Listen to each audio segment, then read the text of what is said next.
Hello, everybody, and welcome along to EA Creator Series WRC Club on a Monday night as we head to Chile, of all places. It's going to be very great in the Group B cars. My name is Jess Ball, your commentator for today, and joining us once again, we have John, also known as Isa. John, what are you looking forward to about tonight? Well, what is there to not look forward to be honest? A very, very tricky location in Chile. Also in winter time with a lot of snow. Spoiler alert. And also the Group B rally cars. Possibly the fastest in a straight line and some of the slowest around the corners, which means that you actually have to use the brakes, which probably means that if you're going to have a crash, it might be a big one. It will be spectacular, saying the less. Yeah, I'm looking forward to it. My first rally experience since 2019-2020, so it's going to be fun. I'm really glad I'm doing this, to be honest. But before we go to the main action, we're going to be starting in about 4 minutes' time. We have got the standings that we're going to be going through. For those of you that are new to the broadcast, we have two lots of standings. We've got the standings on RaceNet, and we've got our creator standings you can see on the screen. We've got Flembar on 83 points, and you've got yours truly, Isa, on 65 points, and we got Kamikaze on 40. There's your top three. Pretty close between Mike, Punju, and Pescos in P6 as well, and obviously very tight near the bottom as well. 10 creators have taken part so far this season in Season 2, but we got 6 creators taking part tonight as well, including our championship leader, Flembar, as well. So I think it should be quite close between some of these guys, but Flembar's going to be tough to beat, I think. Yeah, Vlembar leading the standings, but also choosing this location and car combo. So he should be near the top of the leaderboard. He almost always is. But a few other names to watch out for are Ambient Mike, and we have a new player also on the leaderboards at the moment, setting absolutely blistering times, called La Grèche. And I know him personally, and he is a very, very fast driver. So it will be interesting to see whether any of our live creators will be able to get close, if not beat, his times.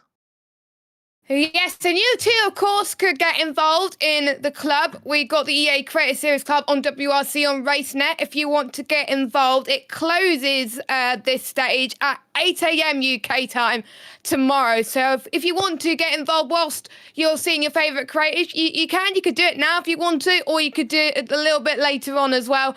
There are 6 stages tonight, including a 35-kilometre stage with a power stage as well for stage 6. So that's what the creators have got to go through tonight. Most of the stages contain snow, as you were saying, with different types of today. And of course, we've got the service times every few stages too. So we've got Punju and Aero up first as well. And we've got snow to kick us off, but you know about this track. You did a bit of practice. What could you tell us about this track, and why are the creators finding it so difficult? Well, Chile is one of those locations where the corners don't allow you to get into a rhythm. There are some very fast corners followed by hairpins, and all of the time you're either rising onto a mountain or descending into a valley. So the braking zones, the traction, the lateral grip is always changing, and add to that snow, and it just creates a disaster class of effects for potential chaos. However, we do like a little bit of chaos on this live stream, so it will be interesting to see. And also with the Group B cars, sometimes they can be very unpredictable into the braking zones. Their differentials not as advanced as what we got with the Group B and later, Group A and later WRC cars.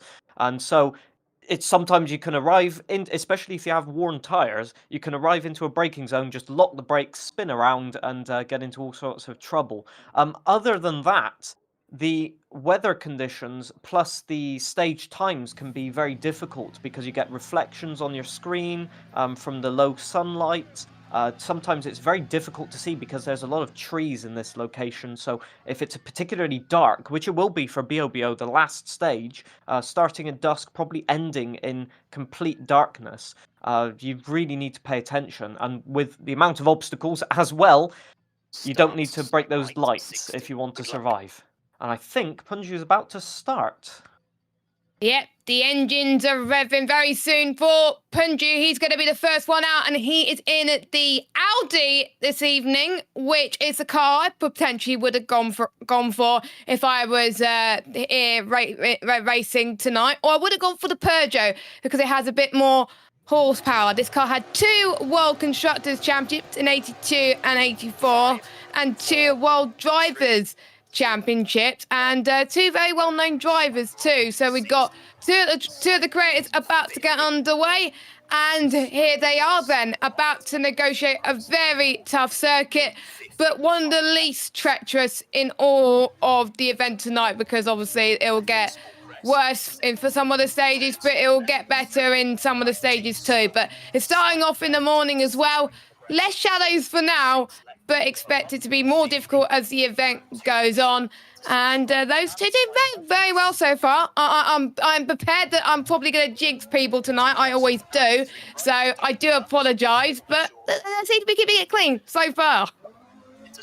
Yes, indeed. The start to this stage is actually quite fast, as you can see, but we will start to meander up the mountains that you can see there in the distance. One of the peculiarities of this stage is that it really, really is difficult to keep a rhythm in this one, because you get used to this high-speed, flat-out environment, and then in a minute you'll see we have a steep climb coming up to a chicane for Punju in just a second. But after that, you've got a couple of corners, and then you begin this climb that never stops until the end of the stage.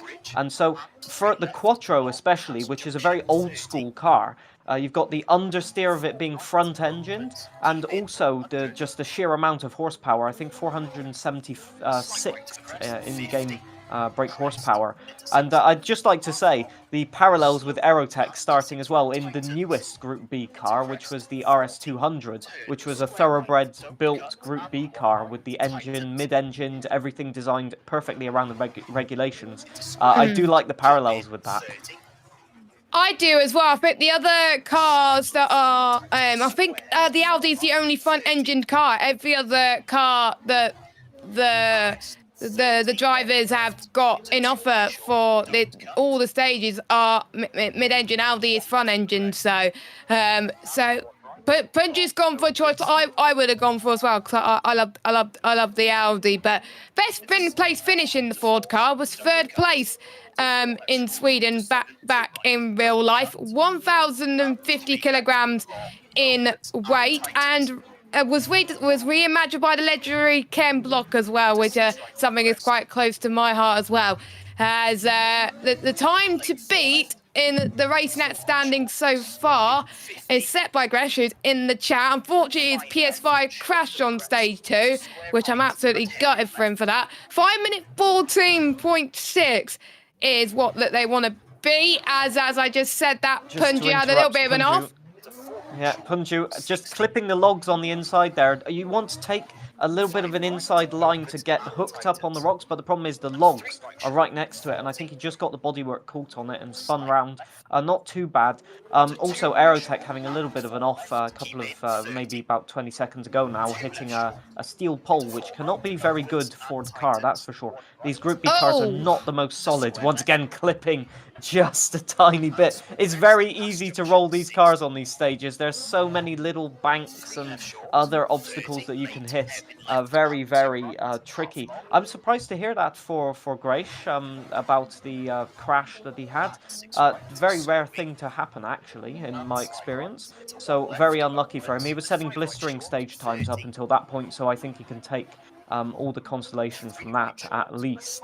And as you can see now, we're going into the hills, and I think they're on the exact same part of the course, near enough, as Punju clipping the banks. Once again, you can get punctures here. It's got to be, you know, a very risky start from Punju, I must say. And the question is about the tyres as well, with the different type of conditions. They got to choose wisely, because the next service area for the event tonight is stage 3, so that's going to last for 2 stages, as Punju has had a bit of a flip. And as we just said, that's not going to be good with the car, at least. Hopefully it's not a puncture.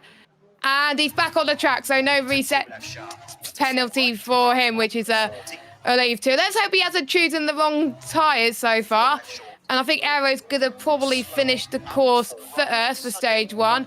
But to finish first, you first have to finish. And how on earth did he survive that? I just don't know. Well, it was quite a low-speed roll. I was thinking he was in second or third gear. The gear ratios are quite short here, so not carrying too much speed, but it can damage the aerodynamics, and I think it has on his car.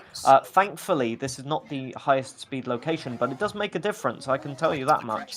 And as you can see, they're both on the exact same stretch of road here to a couple of seconds, going into this right-hander junction. Both of them struggling for speed through there. The tyre strategy should be a fairly simple one here. It should be soft or the softest compound. Didn't really check which tyres were available, but the softest compound, and then for the first 2 stints, and then the hardest compound for the last 2 stages, because you've got that 35-kilometer stage at the end.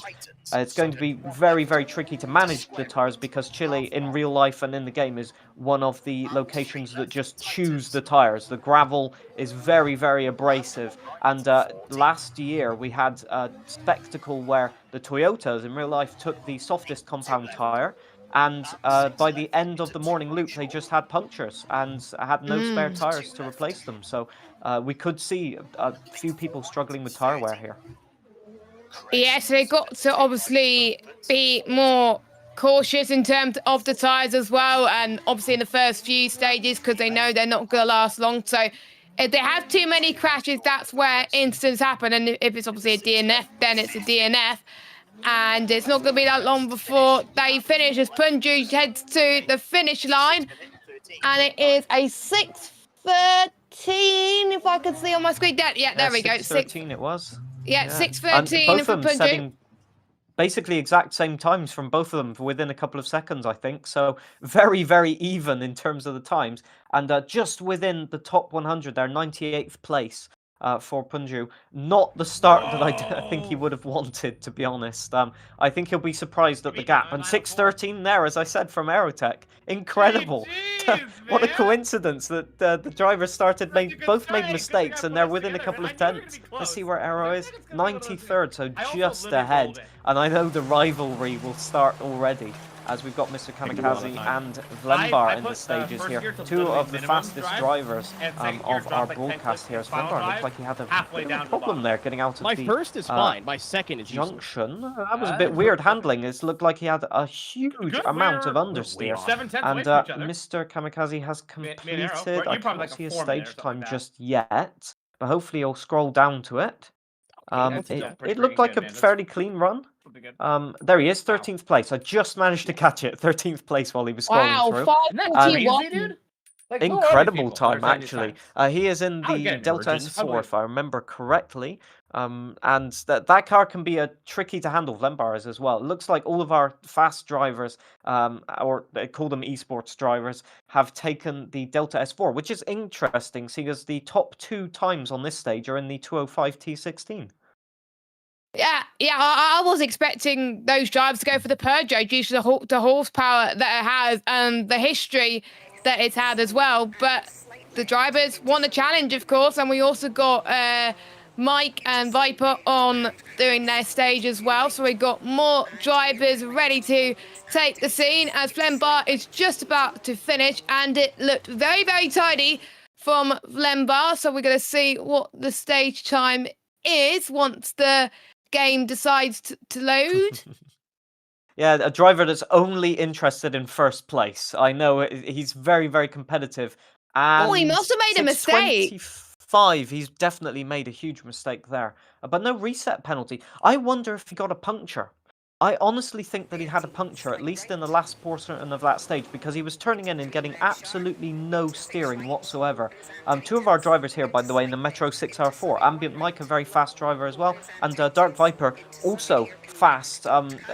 It's going to be interesting because this car is severely underpowered. It's the only car without a turbo, essentially, in this car class. And it's also rear engine, so it can be very, very difficult to drive if you get a lot of tyre wear. It'll be interesting to see whether the lack of horsepower actually helps them in making fewer mistakes. So far, we've seen a lot of mistakes on and off camera for our drivers, and I wonder if that will make a difference. I think it's for some drivers it's going to be damage limitation, and sometimes you want to go for the MG Metro 6R4 like Mike is, just to make sure you can get your car planted in the right place as well. Largest engine, smallest output, but it was rated in the top 5 best Group B rally cars by Red Bull, so it is well known in the community with this car.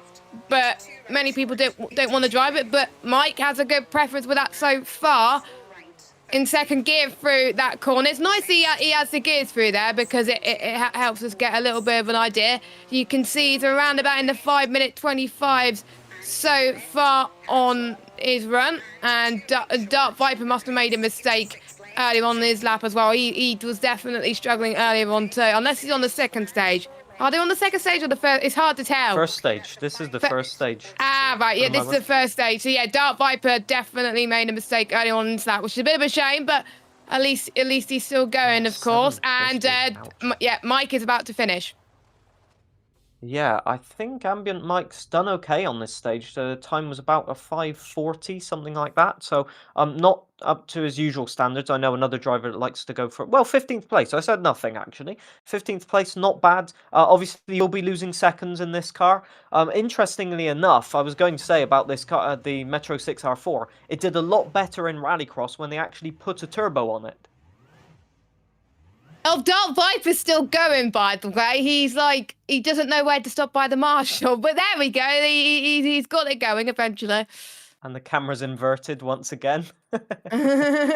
We had a strange issue last week where the camera was just inverting itself at random points. I think he's got a phone and got the rotation already switched on. It might be changing or something like that, but a very interesting thing to happen. Anyway, back to the Metro 6R4, as we've got people into stage 2 already now, Punju and Aerotech. 6R4, they Will Gollop took the 6R4, put a turbo on it, or 2, if I remember correctly. It generated about 600 brake horsepower then, and took it to the European Rallycross Championship and was very successful in it. So if only they'd had enough time to develop that car a bit more and put a turbo on it and make it a bit more drivable. But such is the life. Group B was such a short-lived set of regulations that only a few manufacturers actually had a proper attempt at making a car. Yeah, I mean, this stage probably less difficult than stage 1 in terms of conditions. Of course, it was snowing a bit in stage 1. Stage 2 is just cloudy for our creators, as well as Punji keeping it relatively steady so far. They're around about the same part of the track. Of course, you can get involved in the club. Now, I'm looking at the RaceNet club right now, and the time I've seen in first place is absolutely remarkable. We know Baconator is a quick driver. The second quickest time is 15 seconds slower than Baconator's time, and he's in the Peugeot. So, and you want to know the time? 5 minutes and 2. So I know some of the creators won't be able to beat that, but for those of you that are watching on the broadcast, if you want to be on top of the standings for stage 2, that's the time you need to be. I don't think I could beat that at all. I would probably be in the 6 minute or 7 minutes or something. So that is just a very quick time around this stage. He must have hardly made any mistakes with that car as well. So I expect in this stage the Peugeots to be quicker. I've seen people in the Lanciers as well. The quickest Audi, which is a car Punju is driving at the moment, he's in 20th with a 5:39. So if Punju gets around about the 5:39, 5:40, maybe 5:50 mark, that'll be okay with that type of car. We'll see if he could do anything as well. As we're riding on board with him now. Flicks the car. He almost got and crashed again, but luckily he spawns the car again in the right place. A lot easier this time round, and a bit more committed compared to the last time round as well.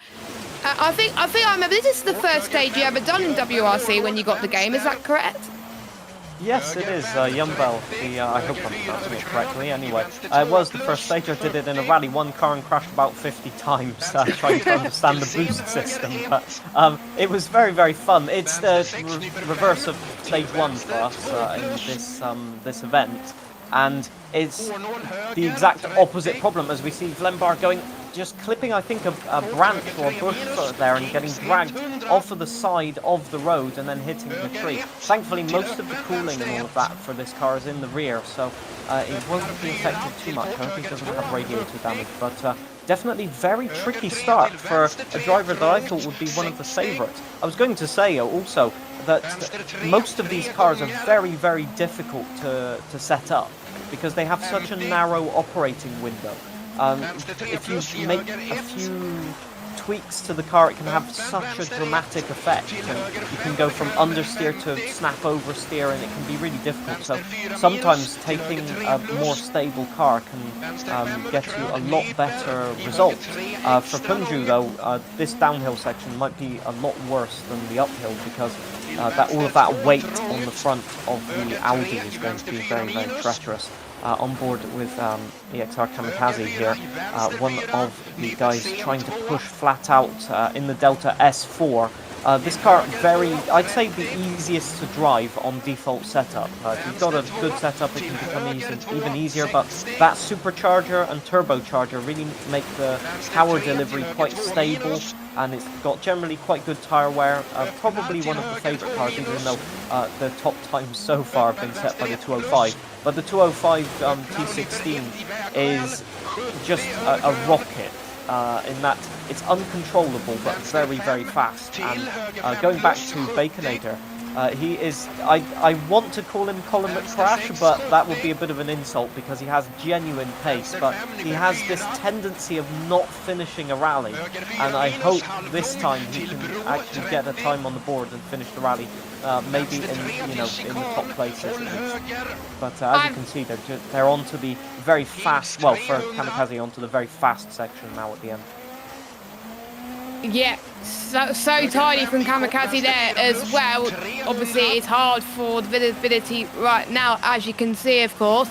And I see a lot of you in the chat getting involved with the rally as well. I saw Matt's time with a 5:35 in the Peugeot. Decent time for him as Aero and Punj just about to finish their rally.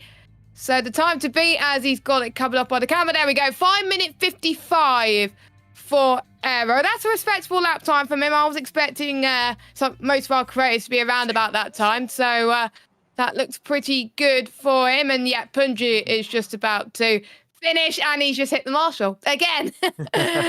It's actually sometimes safer because the stop zones are very, very short. So if you end up trying to stop, you can spin out and damage your car. I was about to say, the RS200 has not done very well in this stage at all. And actually, hang on, their times are near enough exactly the same again for Punju and Aerotech. So they are absolutely, being rivals at this point. And I think that means that Punju overall overtakes Aerotech by a couple of seconds.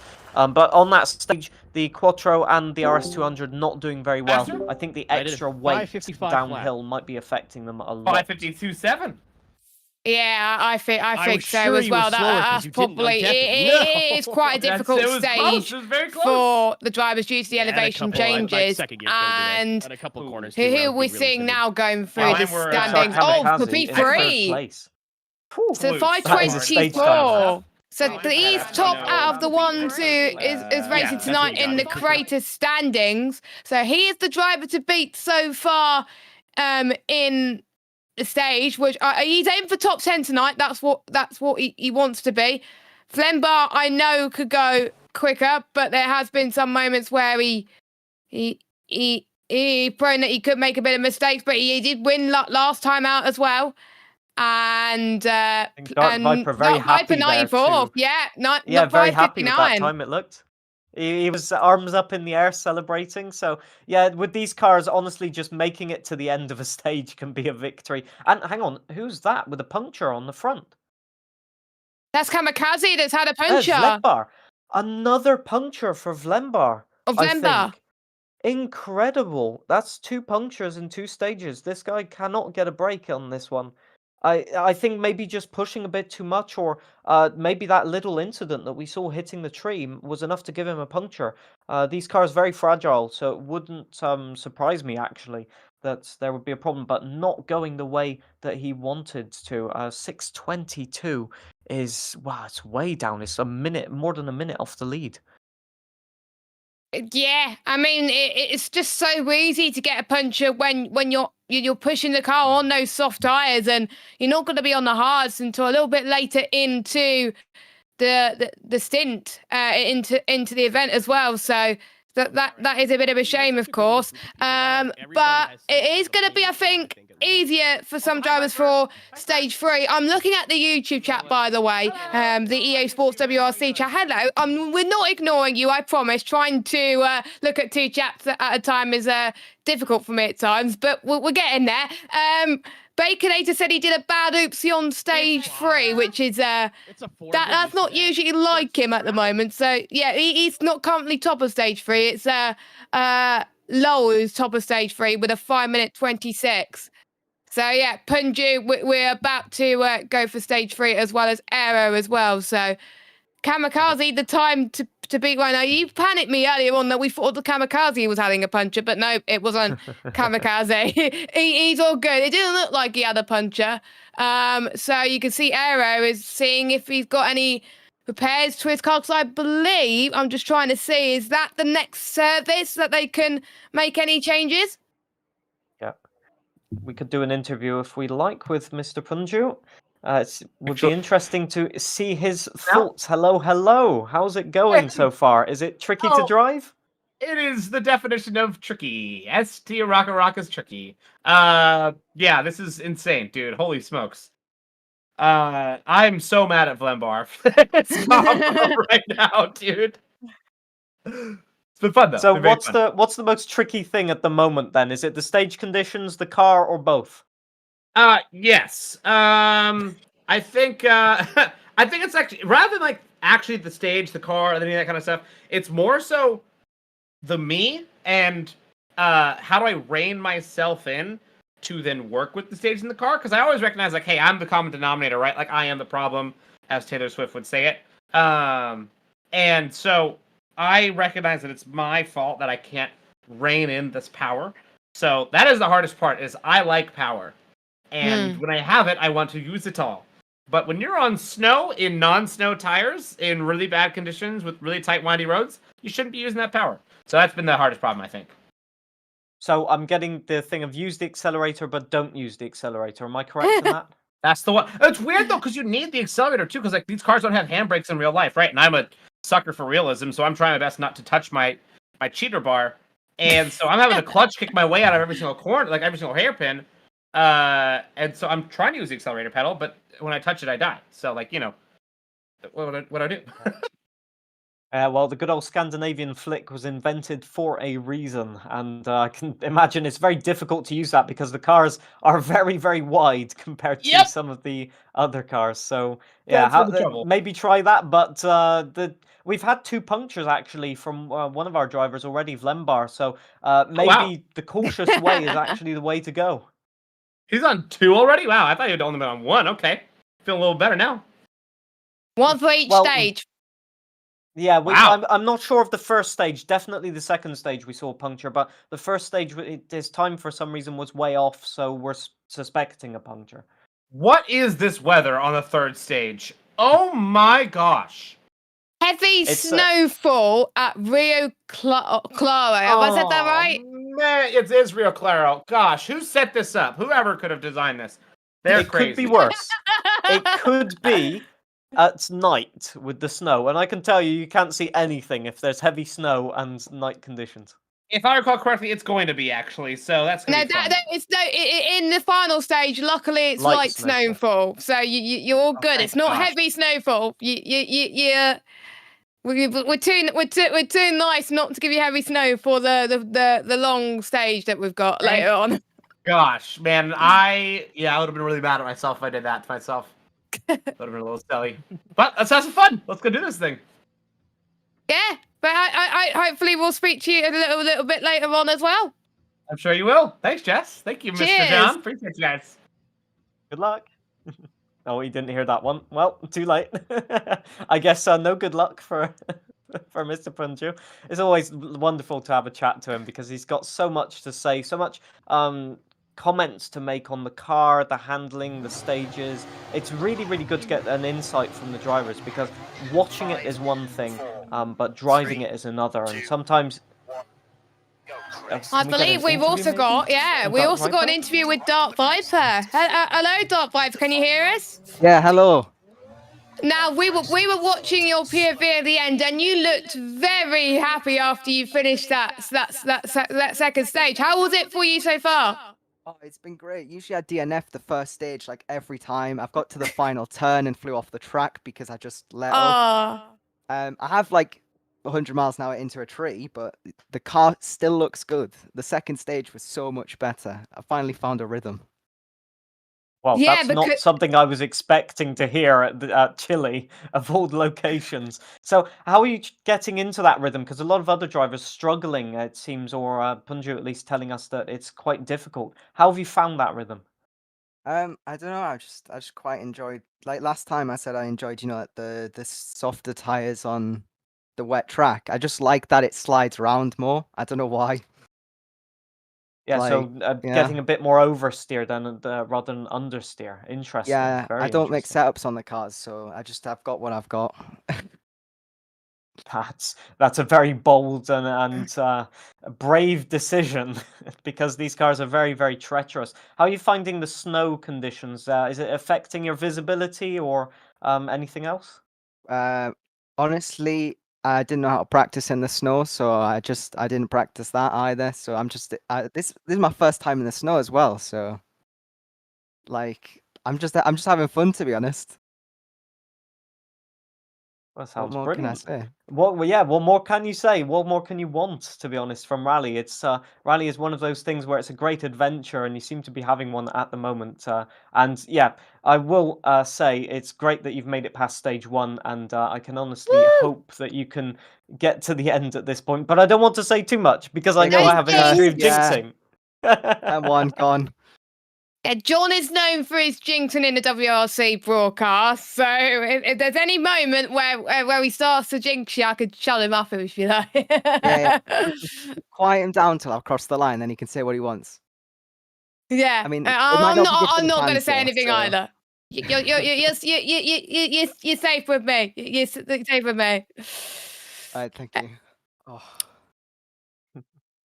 Anyway, good luck for your run. I hope that everything goes well. I think you're all repaired and set to go, so wish you all the best. Thank you, guys. And that was Dark Viper, as all of our creators are now either getting started with their lap or just about to start stage 3, of course, which is, as I was saying earlier, it was the fastest time was a 5:26 set by Lowell, and Gretesh second, 5:40, so 13 seconds separating with the two of them so far. And see quite a few names in the chat as well, in there as well. Take a part. You can, of course, take a part on our EA Sport WRC Club for the EA Creator Series. Just find us and you can join, and you can still get involved with Rally Chile. It closes at 8 a.m. tomorrow, and Punju's just had a bit of a spin once again, but he's got back going again, which is great to see. We're back to snowy conditions around it. Oh! Punju, yeah, He's he not tried to doing very pause. well, is he? He had the pause for dramatic effect before that one, but it wasn't enough to save him. I think he was going for a cheeky reset, but forgot that you can't do that anymore. But No, you yeah, can't. it's so difficult. Sometimes the snow really distracts you from the racing line. You can't really see where the stage goes, especially on gravel rallies, because it all just blends into one on certain corners, and you get the impression that you're on the line, but actually you're drifting too wide. And once you realize it, you're already too far or too fast, or not going sideways enough, and you just can't recover the car. But I can see also some drivers having more fog than others, so the reduced visibility will be even sort of another problem to bring forward. So you're going to have to listen to the pace notes more, and just maybe hesitate over crests and stuff like that. Very, very tricky. Obviously, the mountains really not helping with the humidity, with the fog in bad weather conditions. Now, I believe Evo has finished his run with a 6:17 was his lap time in that stage. which is around about 40, 50 seconds. 51 seconds off from what I can read, 79. Oh, but that's not bad, honestly.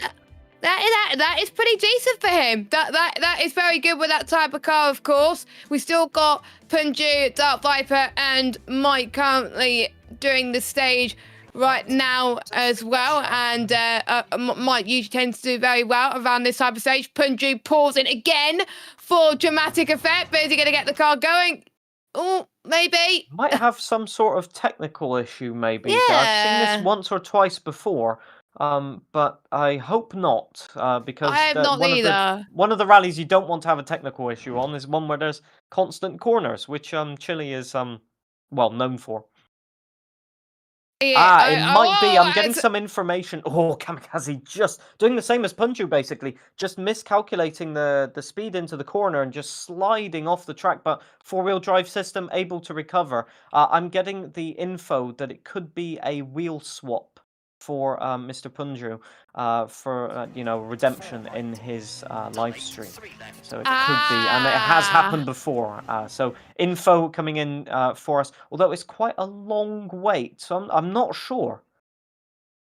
Yeah, it's quite long at this point. If someone from his chat can Suspicious. tell us as well what's going on, that will be great. I know Punju might be streaming still. Quite a lot of our creators you can find that they're streaming on their channels. There's Kamikaze has just 20th finished place. the stage.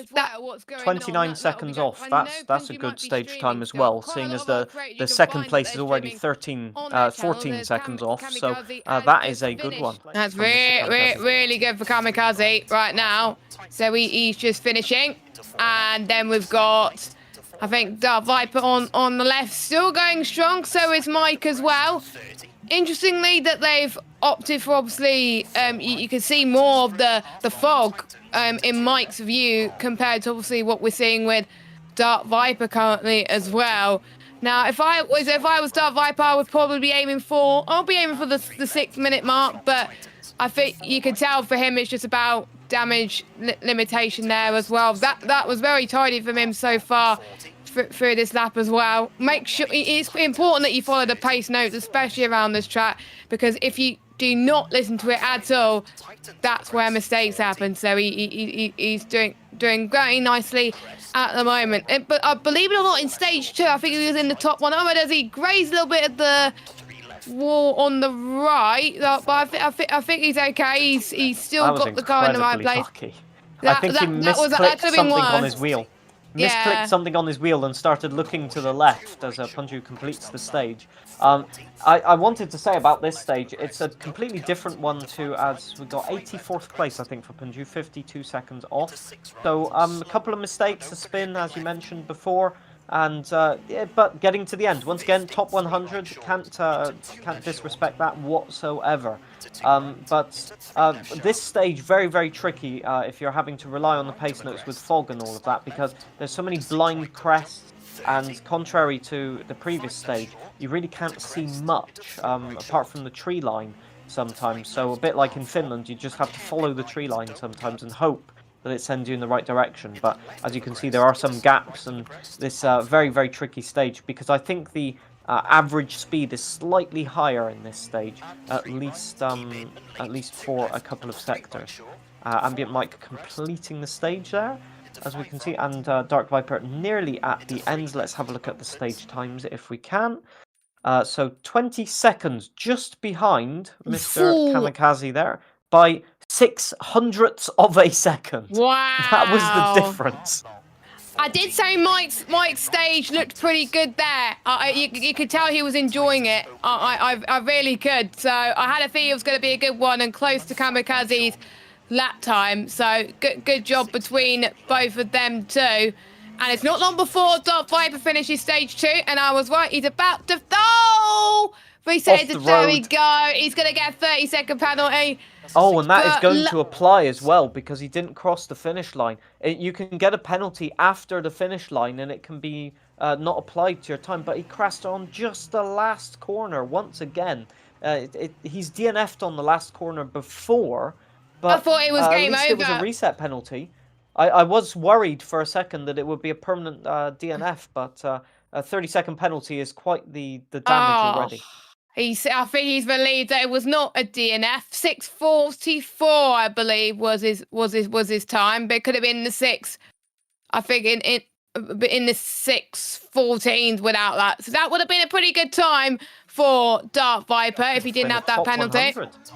Top 100, yeah. Well. So he's got Another the pace. top 100, yeah. He's got the pace, and he obviously, if you know him, he plays F1 a lot as well, but he loves his WRC as well. So great to see our F1 creators have a go a bit of rallying, just like I'm having to go at some rallying commentary for the first time in 4 or 5 years.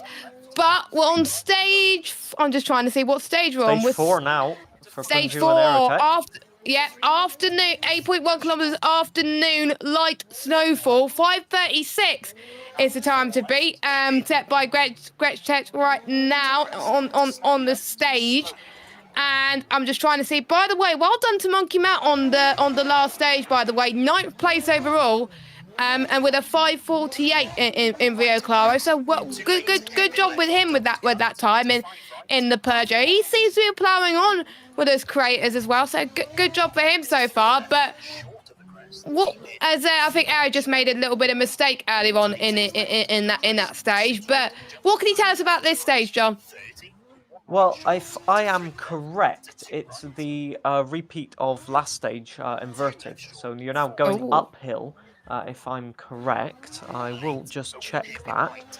But essentially, you are just having to deal with the tire wear now, which is more of a problem with the snow, because although it's wet road conditions, that gravel is still extremely abrasive, and I do know that the balance of these cars can change in a few corners. I've had it once where I had severe understeer, and then all of a sudden the tires just gave out completely, and I went to 4-wheel drifting. It was very, very fun. Would not recommend, however, because it's very, very tricky to keep going for less or more than 2 corners. Punju really clouting the wall there. Very, very lucky to get away with that, because sometimes it can really pitch you into a spin. Yeah, it's just a very difficult stage, because once you're going uphill, you tend to forget that you're going so fast in these Group B cars. Punju mentioned it's the horsepower and all of that. It's no joke, and I think our drivers here are actually doing a fantastic job of keeping it on the road. This is some of the best Group B driving I've seen in this game, if I'm quite honest. Well, I just jinxed him there, flat out there. Punju straight away off into the barrier as soon as I said that. You said you would have jinxed him tonight, and look what you did. I cannot believe it. It's happened again. That is 100% ratio each live stream. I have jinxed Punju. I am single-handedly making sure that he cannot retain his championship from season 1. But he'll thank me for that later, no worries. Extra entertainment. And it looks like he's struggling with the front end being so heavy on that Quattro, trying to get the car rotated. As he said, not using the handbrake. And so he's going to have to chuck the car, be a bit more aggressive. If you go and watch old footage of Group B, they are very aggressive into the corners, because they're having to use weight transfer rather than a handbrake to get the car rotated. And especially in a location like this, where you're always 3rd or 2nd gear, and especially if you're going uphill, you're going to have to be extremely aggressive. Well, you're not the only one that's jinxed Punju. I think when Fitching War was watching in the chat, he said that Punju was looking quick, and then he had a bit of a spin. So you're not the only one to have jinxed Punju. So it might have been Fitching first. Well. Yeah, and he just crashed too. So Yeah, you'll take that one. I'm not taking the credit for that one. That's we're all even then, John. Right? We're all even with Punju's jinxing. It would be better if it was 0-0, but we'll take it. Yeah. But I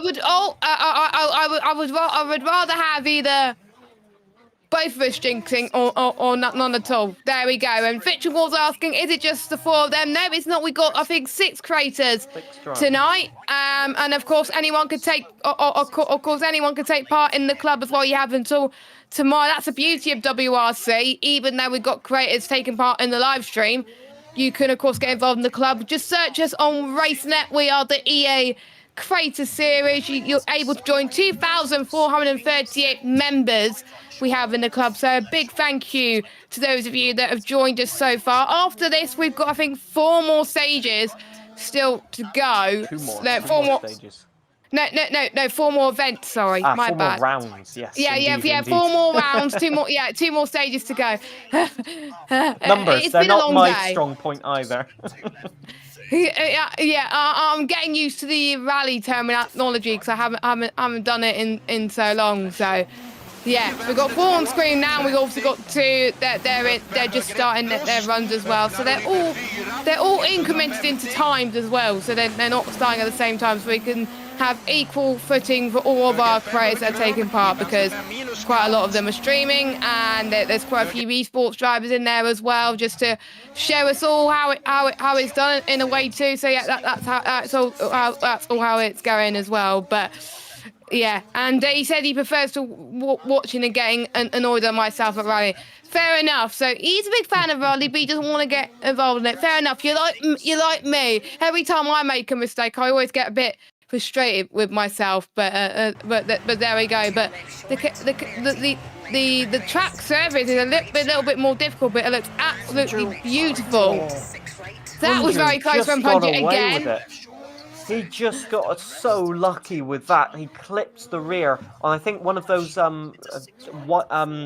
yellow and black posts that you can see on the outside of the corners, and somehow he managed to get the front tires to get some traction and rotate, because otherwise that would have been a huge crash. And as you can see, this last section here is really noticeable for going downhill, and you've got to be flat out into the finish line. But it's so easy to go onto the bank like that, like Punju has done, and crash into the finish line. I've definitely not done that before myself. But it seems like everybody has completed so far, and Mr. Kamikaze completing, I can see off your screen right now, but he has completed at exactly the same time. So we had 3 drivers on our point of view that finished at nearly exactly the same time. So we'll be able to get some times for you shortly here. I think Aerotech first one in 86th place, 54 seconds. Just proves how quick everybody's going. Punju in 99th place, 58 seconds. So they're within a couple of seconds once again of each other. The rivalry is continuing. It's definitely there. I like this rivalry between our WRC creators. It's brilliant. And look even with Pudgy's mistakes, it looked quite tidy for the rest of it as well. So great job for him. But 2 more stages to go after this one, and we've still got Dark Viper and Mike still on that stage at the moment. Mike could be one of the creators to beat in some of the stages so far, because on the last stage he looked absolutely committed through there as well. And I can't see what time he's on at the moment, but it's looking quite decent for him so far, as it's not that long until he completes halfway, as Dark Viper's has done 4 minutes and 30 already. And yeah, Mike is slightly ahead, 4 minutes and 46 seconds so far. So it's not going to be that long before those two finish. As you just saw, a little bit of a leaderboard. If my calculations, he's about 10-15 seconds ahead of Dark Viper on the timings at the moment. And I must say, I have so much respect for both these drivers taking the Metro 6R4, not the easiest car to drive. I think we have Aerotech ready for an interview here. Let's see if we can get him on board. Immediately ate shit. Oh, hello, Mr. Aerotech. Good timings. Mr. Electronic Arts, I do not condone the language that I use. I apologize. So, we can gather from the end of that sentence that it's not been smooth sailing for you so far. Honestly, that was my first mistake. Me and Punju have been basically on top of each other the whole rally. Like I think I'm a little bit better in the really slow technical parts, and he's been pushing harder than me.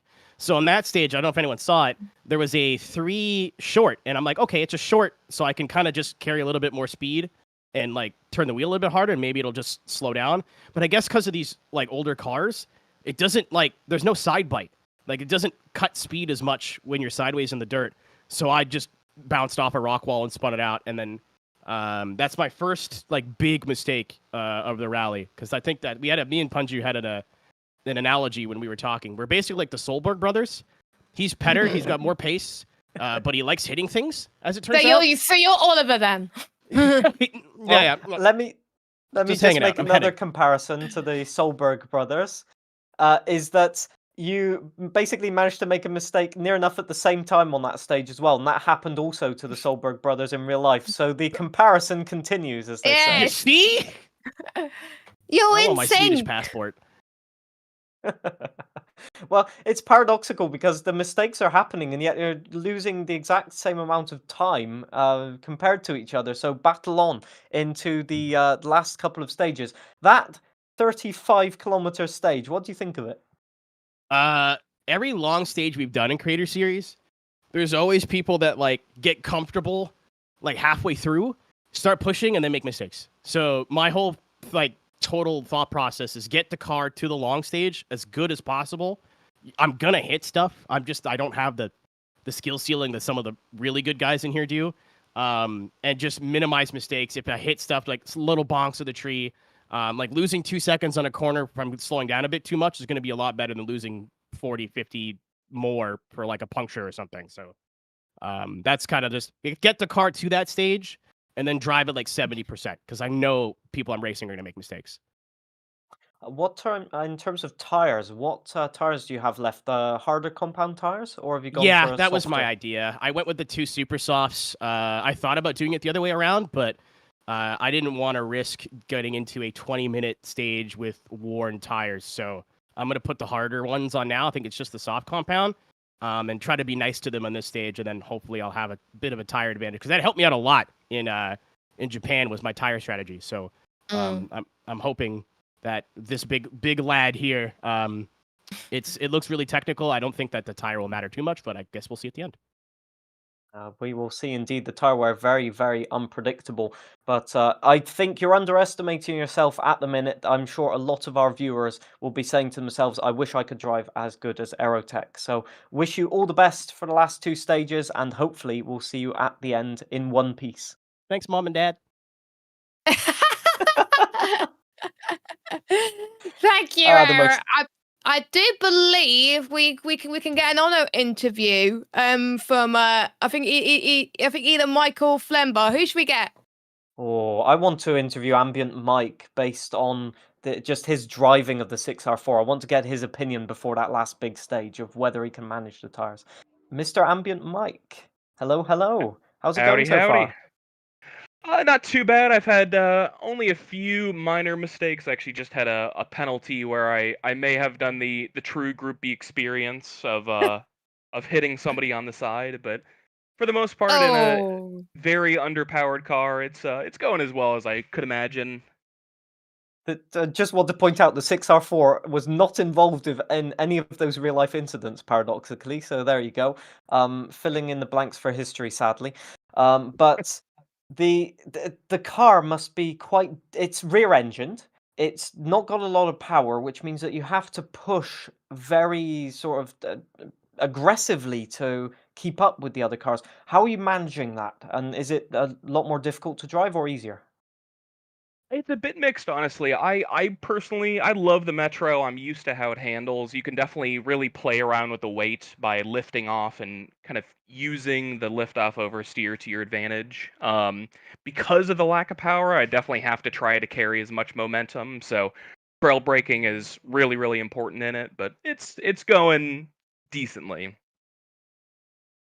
And what do you think about the last stage, 35 kilometers? Do you think you're going to be pushing through that one, or because we had Aerotech saying he's going to drive at 70% only? So what's your strategy? I think for the most part, it's a stage that 30 minutes in a Group B car, you really just have to get into a rhythm. I myself, I'll probably be driving at 80%. Just the amount of time you can make up just going slowly, but not losing any time will outgain anybody who's pushing and wrecking. Sounds like a good plan. I can only hope that it goes so smoothly for you as the way you're speaking about it. I can guarantee you it will not.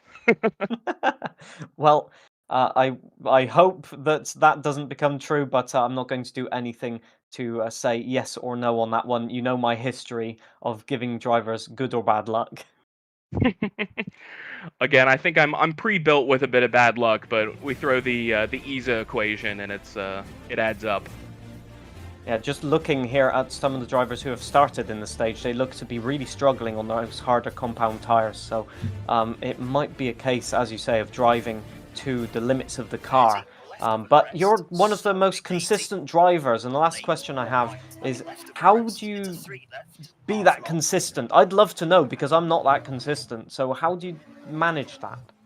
I think a big part of it is knowing your own limits. A lot of it, I mean, majority of the time, even when you want to be pushing, I might be driving at 90 to 95%, and really just trying to listen to the pace notes, paint like a mental picture of what those notes are ahead of you, and really just trying to stay 1, 2, or 3 steps ahead.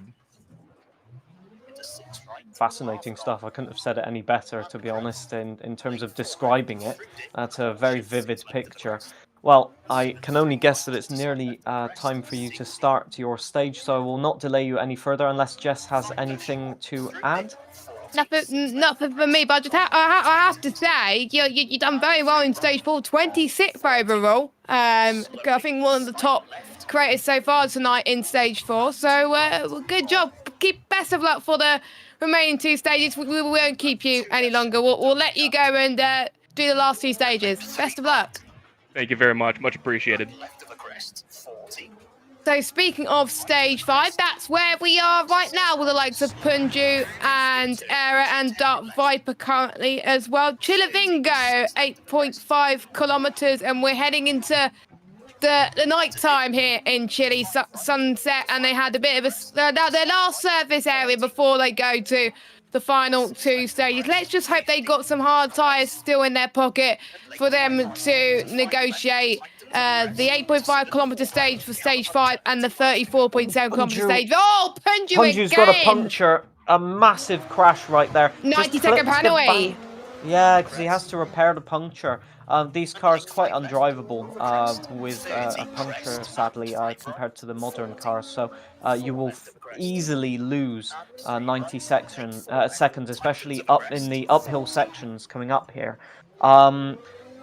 Just the car got out of hand. They're quite heavy, these cars, and they don't turn instantly, as Ambient Mike was saying, and also Aerotech was saying as well. So you have to be very measured in how you approach it, and Punju just got it wrong over the crest and out of line and spinning, and unfortunately a small collision can get you a puncture indeed. But yeah, very tricky in general, especially on the harder compound tires. I was going to mention, now that we've got the harder compound tires on, the gaps in the overall leaderboard have closed up a lot. On this stage, Baconator is provisionally leading the stage times, with Gresh in second. As Punju on his roof again, he's made the same mistake and into a tree. He's found the only tree there that he could have crashed into, ironically, but it looks like he is really struggling for grip. Just the car not turning, and then he's getting into all sorts of trouble with the banks and stuff. But anyway, the top 3, just briefly before anything else happens, as Punju up on the bank once again. I will get it my sentence in. 2.5 seconds between the top 3 was going to be my point there. So the gap's closing up.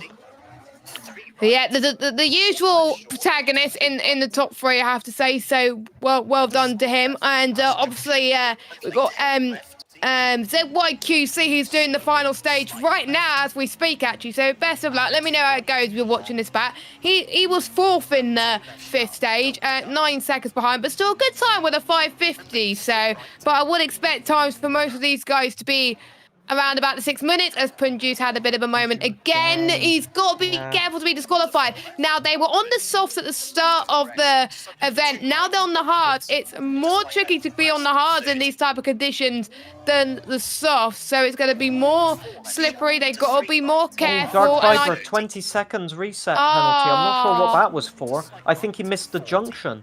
But it's all going wrong for them. I think they're so focused. Here's my prediction. They're so focused on the next stage that they're just thinking this one's already done.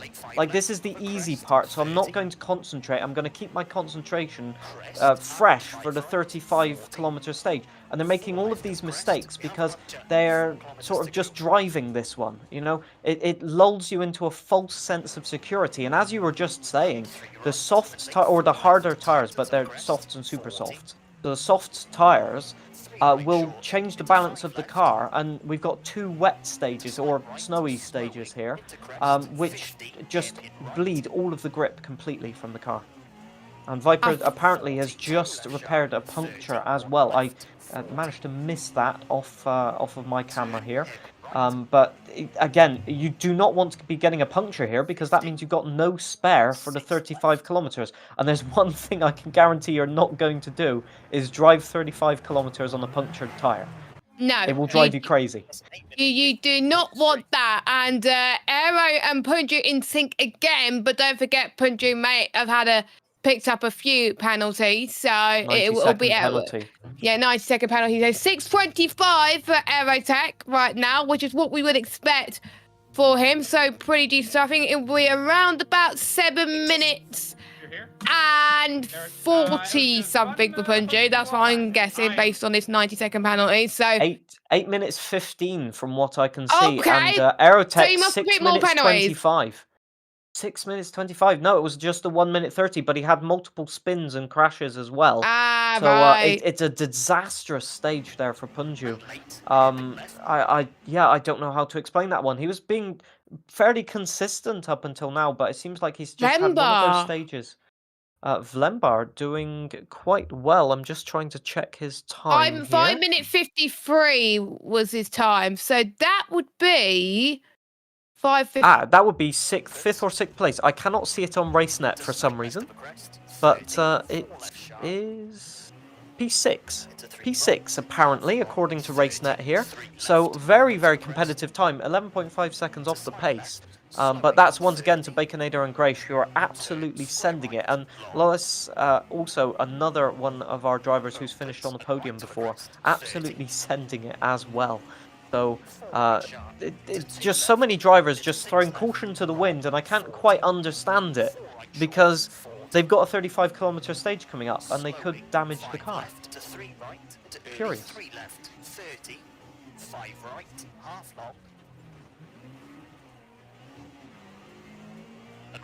And I think we have lost Jess. Hey, I'm here. Sorry. Yeah, I think it must have been the Ethernet cable that had a bit of a spell. I was talking for like 10 seconds. I was like, why can nobody hear me? And I realised that it just not worked. We might have had a small, maybe, I don't want to name the program, but it begins with dis and ends with cord problem.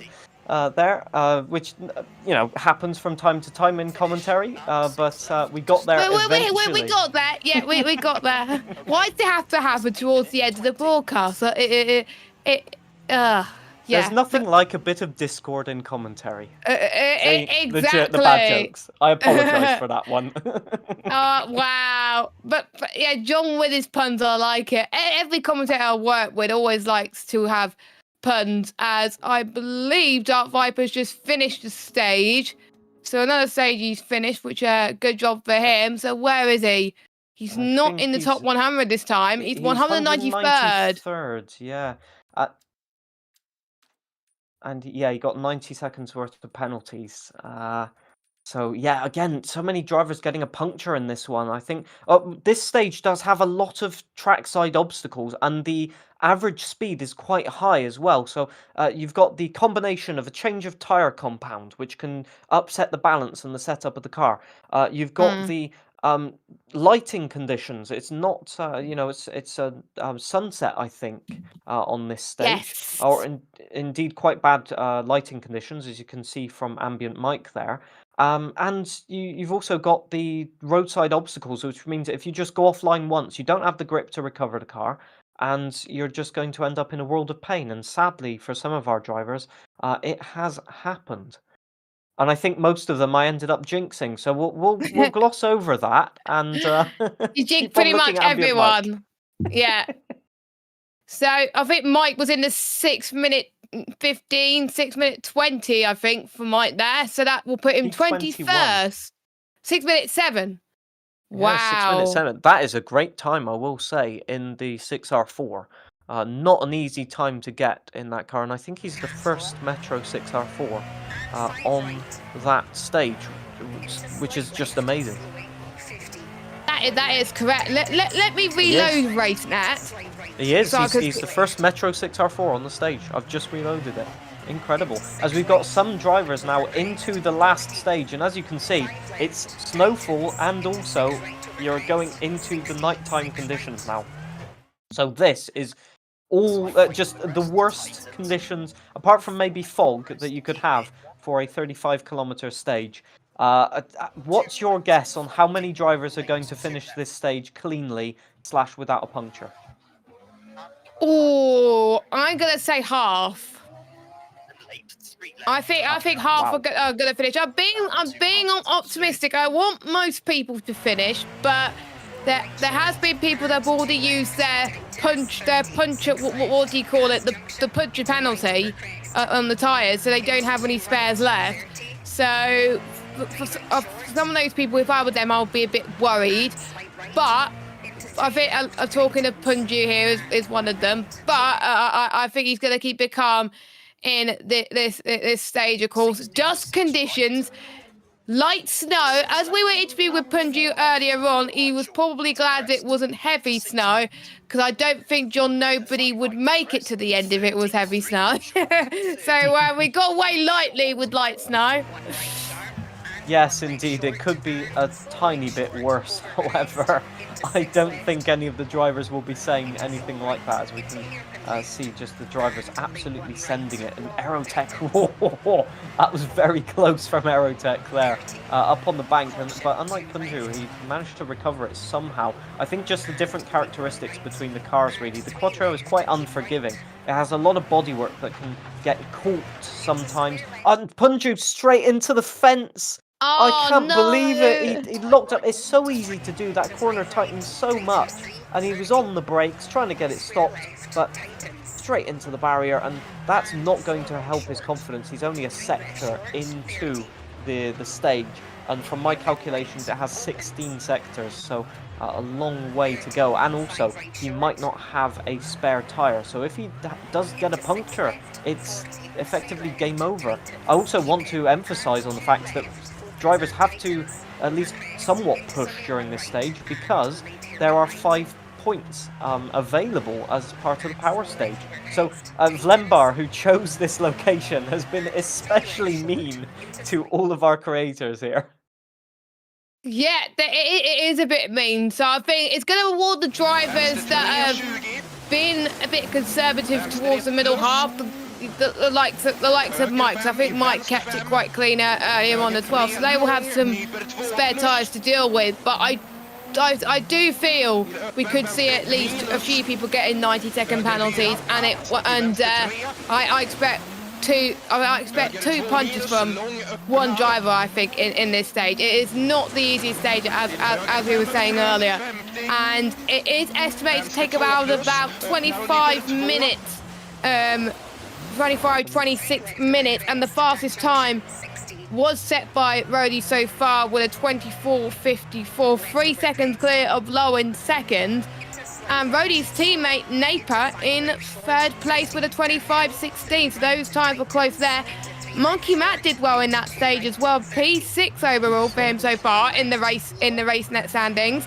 25 minutes and 30 seconds. You two, of course, can get involved and let us know how you got on. I thought I saw quite a few people get involved in the chat. I'm just trying to see how many people have finished the stage so far. 176 according to. Oh no! Wait, no! My bad. No, it's it's hard to tell. 138. 138 people. But that's not a lot, I will be quite honest. No. I think these stages are extremely punishing. I wanted to make a comment also about the difference in driving styles. So you've got the 4 people on screen here, and 3 of them are using the handbrake. But if you look at Punju's driving style, he's chucking the car sideways a lot more and using the Scandinavian flick because he's dedicated himself to not using the handbrake.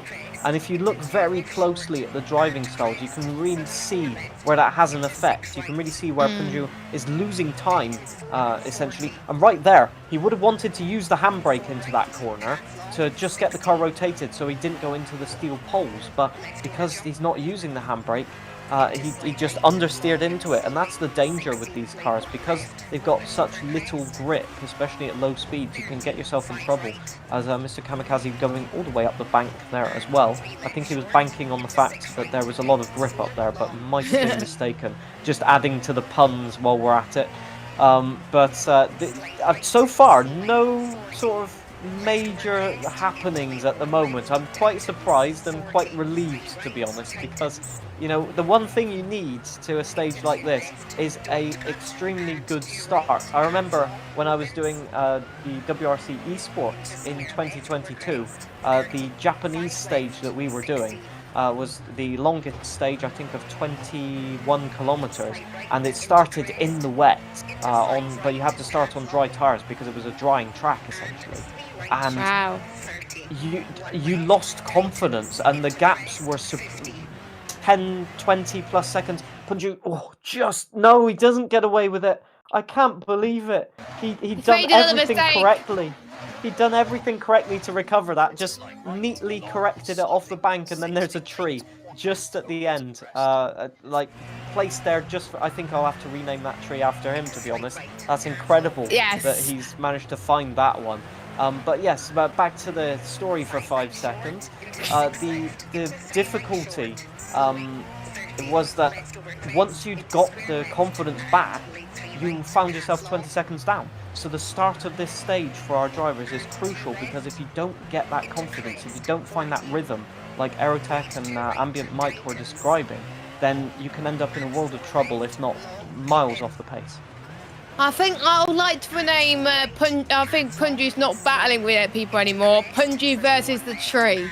Because there's a lot of trees he's hit today, so I wonder if the trees are gonna come back to bite him if he's not too careful. I think it looks like Aero and Punju are pretty much in sync with the track so far, which is similar to what they were earlier on as well. We've got Flemba and Dark Viper on their runs as well to see how they could do a call. This is quite mentally tough for some drivers that may not be used to this, but obviously most of our stages end in these type of events, so they're probably used to it by now. But you think that you're home and host and you're done, but then you realise you've got another like 20 minutes to go after you've done your 7 minutes, and you've got to do another sort of like 2 stages in one pretty much as well. This is a very long stage. As Dark Viper makes a mistake in the background, he can hardly see much as well. It's dust conditions right now, you can see on your screen with Dark Viper, and he's got it's interesting to see that he's got less visibility compared to everybody else. It's worth noting, we've had this in the past, it's worth noting, so he just messes up there onto the grass. He put one wheel on the grass and then on the brakes, and it was just sliding into the barrier. Got away with it, though, it looks like. He is using a HDR monitor, which means that the footage that we get is either brighter or darker than what it is appearing as on his screen. That's just one of the ways the capture software works. So that's why we're seeing a lot darker footage. It looks pretty good. But it adds to the dramatic effect. It's like going to the cinema and watching a film. Yeah, it does look pretty good, to be fair. I know with the streaming software now, they really improved the fact that they can tone map the HDR footage to make it SDR, which looks really, really, really nice. And Flemba almost had a bit of a moment there going through the middle half of the first part of the stage so far. And interesting to note as well, Dark Viper is using a Formula rim, whereas most people are using either a GT rim or a rally rim. So that's going to be, I think, fair play for Dark Viper to do that. To be fair, when I was doing WRC, I think when it first came out, I was doing the same. So I can feel for Dark Viper, to be fair, but it can show it is possible to do it on any technology. As Flumbar is obviously got a penalty. Yeah, Vlembar missed. It looks like missed a junction there and just slid off the road. And rather than taking the effect of potentially a major crash, he just decided to pause while he was at very low speed and reset to track. But catching out the best of the drivers here, and Vlembar, it's worth noting once again that Vlembar chose this location, so a very, I'd say unlucky rally for him, to be honest. I'm sure he chose it because of the difficulty, but I think he would have expected to have a bit more luck out there. Yeah, usually when you choose a rally, you would expect to be doing well in it, but sometimes you want to challenge yourself. And for there's some stages so far tonight, he's done very well, but the first couple of stages not so well, where he had punches as well throughout the start of the stint, and that doesn't leave you in good stead for this stage, where you've really got to use everything you've got and really full commit, especially with the tyres you've got currently as well. So 10 minutes has gone for Kamikaze and Punji right now as well. Aerotech is about a minute ahead of them so far, and still everyone, touch wood, is keeping it on the road. It'll be interesting to know how Mike is doing currently as well on his run. Hopefully he's doing okay as well. Kamikaze lost his headlights. Oh, what? I do not know what was going on there, but Kamikaze turned off his headlights for 4 or 5 seconds. I have absolutely no idea what was going on there. Maybe he pressed the wrong button. He's turning off his headlights. Is he trying to see whether the visibility is better without the headlights? Sometimes is he doing the no headlight challenge? Yeah, indeed. This is the wrong location. You need to be in Japan for that, Mr. Kamikaze. But you need to be in a Toyota as well. But glossing over that, I do not understand, because the snow visibility isn't that bad. And Vlembar making another mistake as well. I think clipping the rear and just getting spun around. It's really interesting, and clipping the wall again. It looks like the tires are not heating up at all, and it just seems that there's just no grip. No grip from him. If you don't have a headlight around here, especially in the dusk, it's going to be very tricky for the creators to negotiate as well. And as we speak, by the way, I've just looked at the RaceNet leaderboards. We have a new leader by quite some way, actually. Rody does not stop anymore. ZY in the chat, 24 minutes, 32 seconds. He has beaten Rodies by 22 seconds. So people have a new time to beat if you want to beat everyone in stage 6. So ZY, brilliant stage there. He said to me it was difficult, but that was impressive. That puts him overall P2 so far. Yeah, that's an incredible time. I will give absolute 100% props for that, because to be that consistent and fast over 35 kilometers, that demands something truly special. So I'm sure they're very proud of it. Ambient Mike turning off their lights as well. Now, I've heard from Monkey Matt as well in the Twitch chat here that he turned his lights off as well. And so that maybe the visibility is that bad. I can see from Ambient Mike's screen, actually, that you can see the road a lot because of the damp track, because of all of that snow on the road. You can see it perfectly. The problem is you cannot see anything of the other things that matter, which includes trees, rocks, logs, banks, and more trees, as you can see right there. It's like the tree wars. It's like the tree wars. So I think as it gets darker, there we go, and Mike's got it on now. So here's a question for Trap. If you can't see the tree, does it exist? And will you crash into it? This is what you've got to ask yourself. And one thing also that I saw from Monkey Matt here, very funny comment. It's like Vlembar chose the rally expecting everyone to struggle, but then he's had the worst of it. And I can honestly say I agree. I can 100% agree. He sounded confident before the broadcast of like, this is going to be a good rally and all of that. Difficult, but a good rally. And unfortunately, he seems to have had exactly the worst of it. Yeah, he seems to have the worst out of most people so far, which is not ideal, but it'll be interesting to see after tomorrow who comes out on top, because people will still have quite a decent amount of time, just under 12 hours to go until the stage is over. As Dark Viper had a bit of a mistake earlier on his run, which is called, that's why he's down on his time by like by quite some way, but he's still ploughing on, which is great to see. Everyone is ploughing on so far as well. Aerotech's halfway through. He's got about 10-12 minutes to go until the end of his stage. Oh, Punju's in trouble here. Punju is in trouble. big His bumper's trouble. gone. It's like not only that, but he's got radiator damage. That's the more important one. The bonnet's gone now. It's gone. Yeah, the engine, the bonnet's fine. That'll keep it cool. But the radiator damage is the real issue right there. He's going to. Wow, he's got half the stage to go, near enough exactly. That is going to be serious problems from the end of the stage. And you can see the visibility. Oh my goodness! It's kind of like having a halo. You can't see a thing. So fair play. And to answer your question, I think a few people have said it in the chat.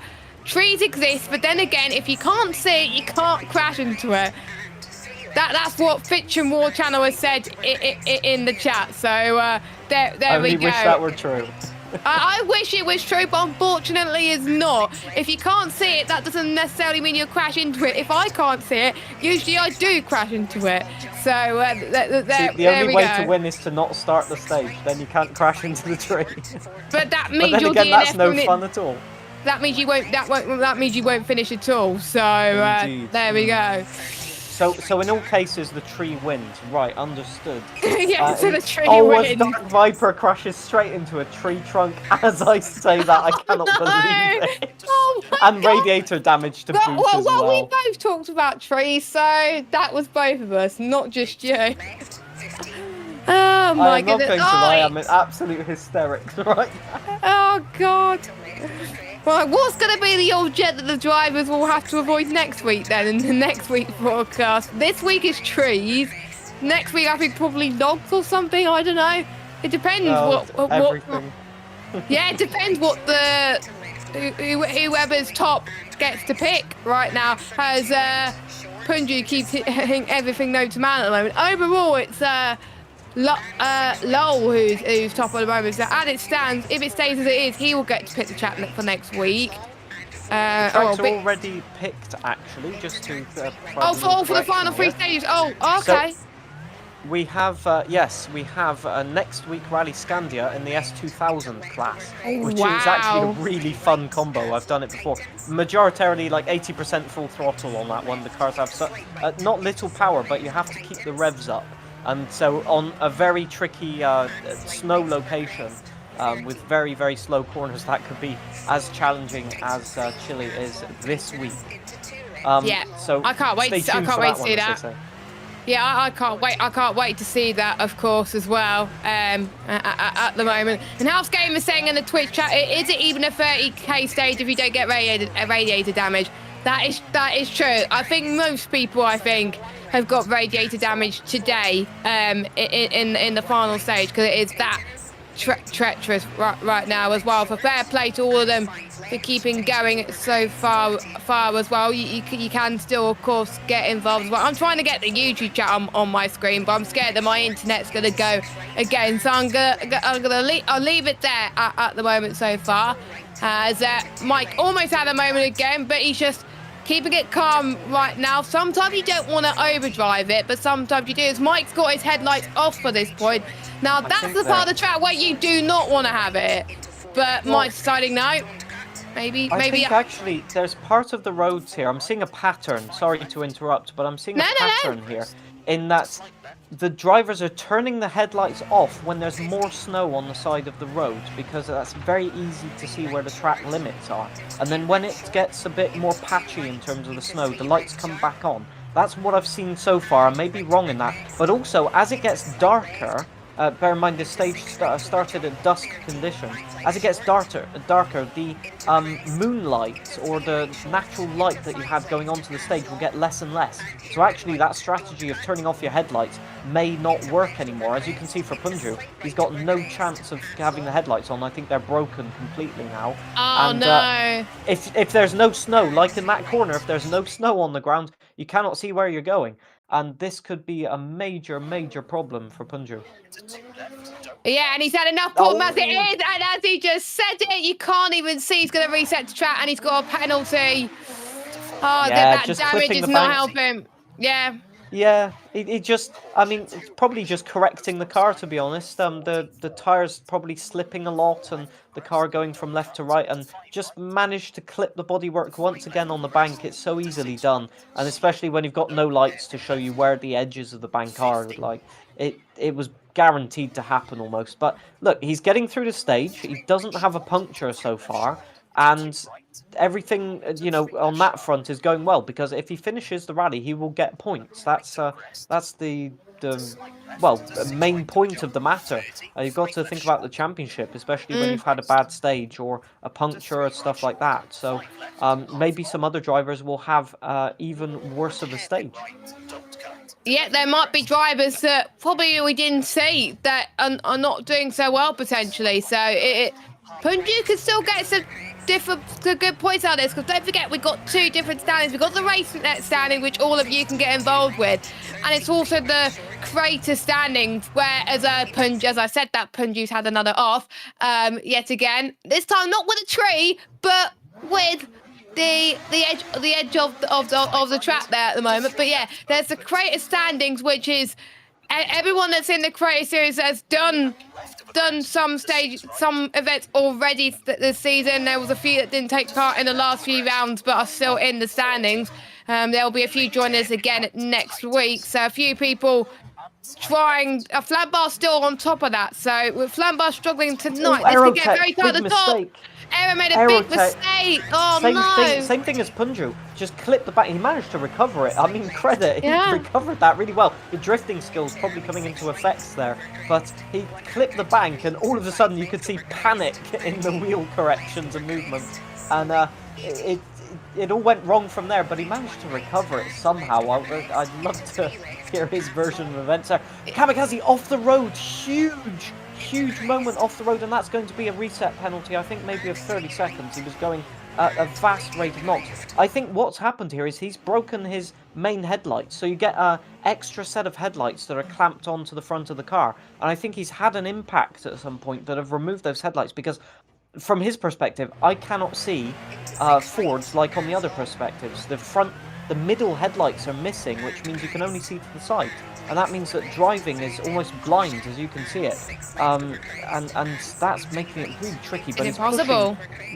He's pushing flat out, and as you can see, he is pushing way over the limit. So is Punjo as well. Everybody's spinning at the same time here.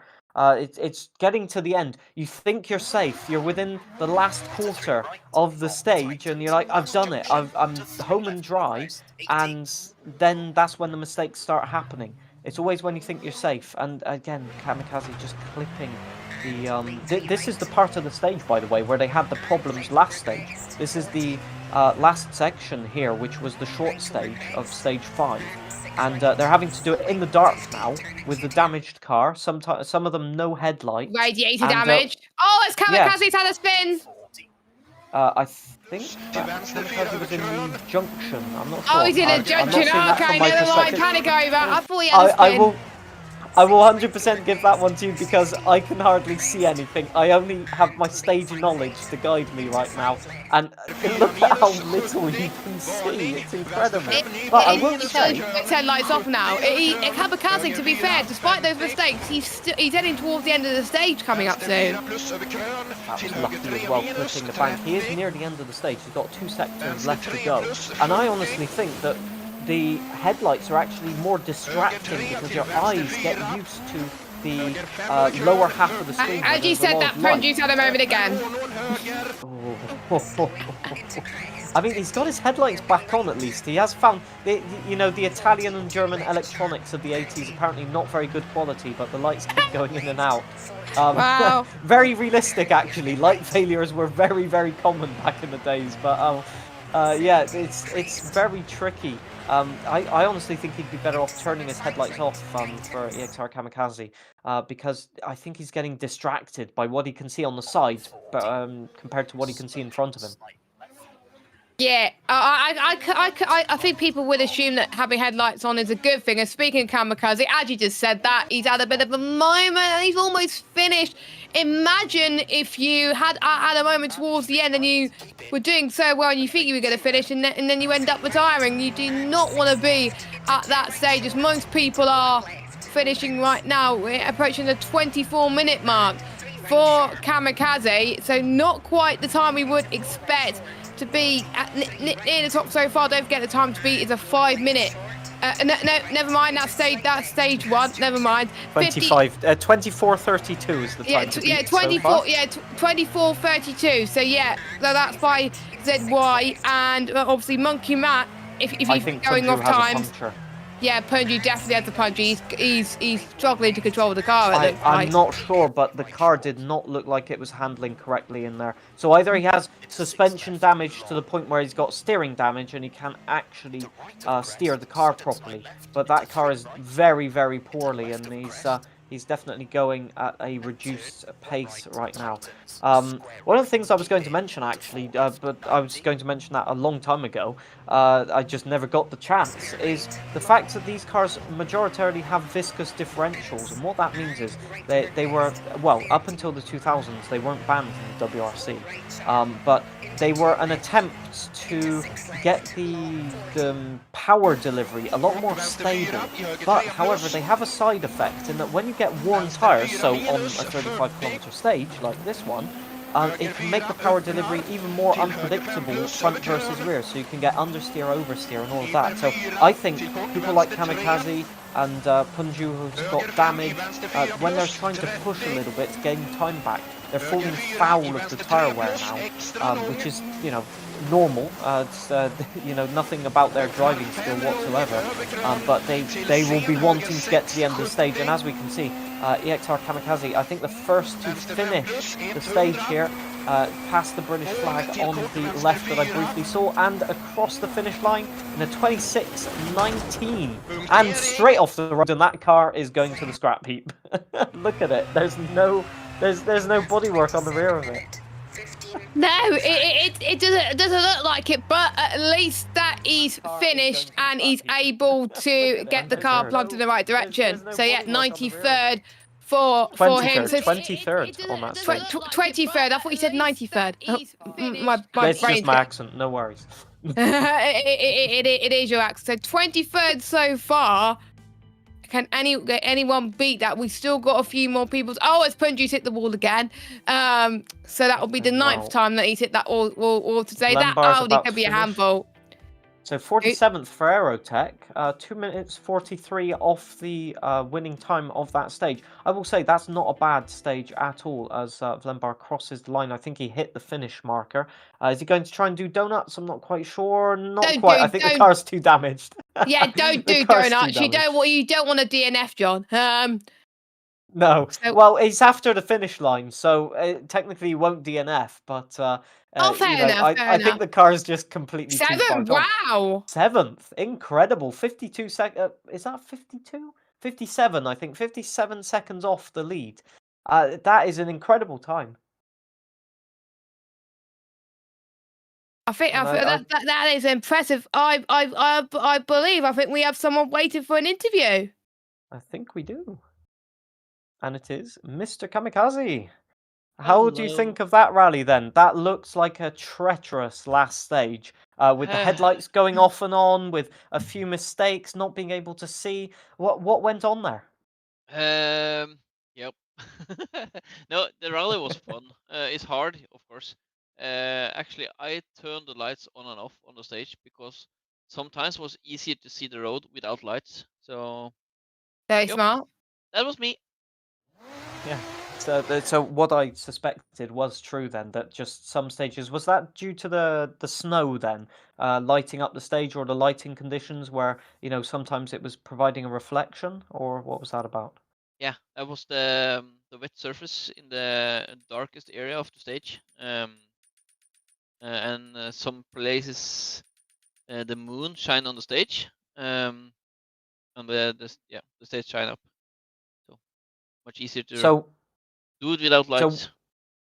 Yeah, I can. Well, easy. Define easy. It's subjective, I think. I'd still rate it as very difficult with or without the headlights strategy. How do you think of your rally in general? We saw a few mistakes, but then again, some very good pace from yourself. Were you happy with your progression? Yes, I am. I have no practice. I started half an hour before the stream starts, and I'm looking forward to next one. Next one is S2000s in Scandia. What do you think about? Oh, Scandia. I can answer this one for him, chat. He's gonna love this because it's one of his favorite rallies. Yes, it is, and I can see his reaction on stream as well. He's like, yes. He knows what's up. of course, we're gonna go hard. We're aiming for victory on snow. You know me as well. I love snow. I love Scandia. But we will see. It's a long rally, and it's a tight one as well. Yes, yeah, lots of slow corners, a bit like Chile, just with the snowbanks, basically. A lot of slow corners, junctions, hairpins, and a lot of blind crests and stuff like that to catch you out. So definitely, if you've done well in this one, then you've got a good chance in the next one. Put it that way. Yeah, and we're gonna start this evening with no practice, and we managed to do the times we're gonna do. We did. So yeah, I'm pretty happy. Some of the guys, I know them on the top of the leaderboard. It's insane, especially Lawless. I know he's in the chat as well in the stream. So yeah, the times have been absolutely stellar from some people. Obviously, a few of them are having a few problems, either with the hardware side of things, some of them with a few crashes as well. But you know, you said it, and a lot of drivers have said it tonight. To finish first you have to finish. You know, you've got to be consistent, get to the end, and be happy with what you've done. And you know, you got to the end. You got to the end with a good time, and I think I'm speaking for you at this point, but I think you can agree with me that Group B at Chile is possibly one of the hardest locations.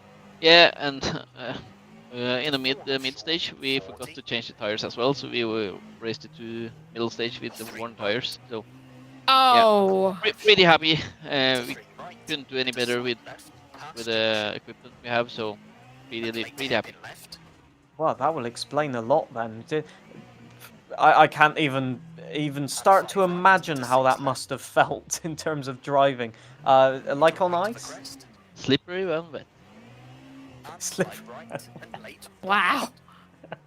That's a quote. That's a quote of all time. Jess, have you got any questions? I just have to say it's great to see you doing the rally as well, navigating through the difficult stages. I have to say I don't envy you as well. But fingers crossed for you next week. I think we will see you more in your element. You're in your element tonight, but we will probably see you as probably one of the drivers to beat next week. So best of luck next week, and well done, valiant effort tonight. You did a really great job. Thank you. Couldn't have said it any better. He needs an extra jinx, however, next week. And we have Vlembar in now for an interview. A tricky rally from yourself, one that you organised personally yourself in terms of the cars and the location. Didn't work out for you at the start. Were you able to regain some confidence maybe towards the end? Yeah, definitely. After the first service, I think everything went relatively smooth. Still had like 3 or 4 mistakes.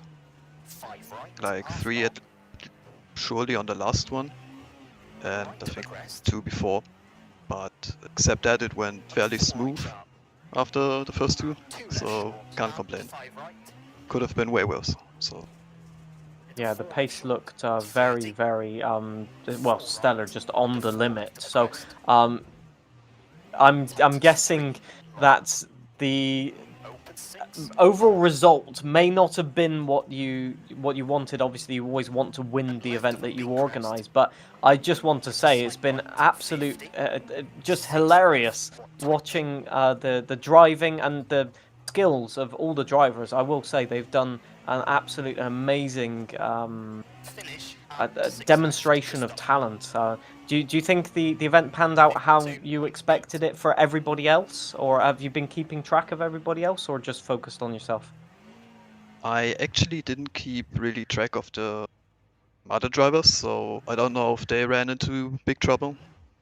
So A few punctures here and there, but Yeah, overall, I okay. think they did very, very good. So I'm not alone.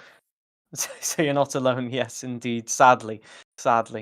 But I think we can congratulate you maybe for the most difficult car choice and location of this series so far. I thought the one in what was it, Corsica in the WRC cars was possibly one of the worst, but this one takes the biscuit so far.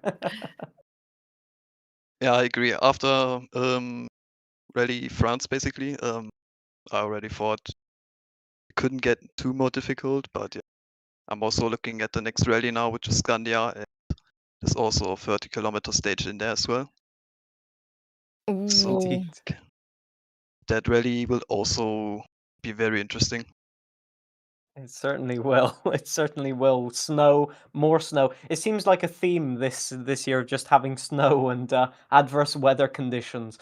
The length of the rallies might have got a bit shorter, but the conditions and stage choices have got significantly more difficult. So, For sure, I've become more demanding. Yeah. indeed.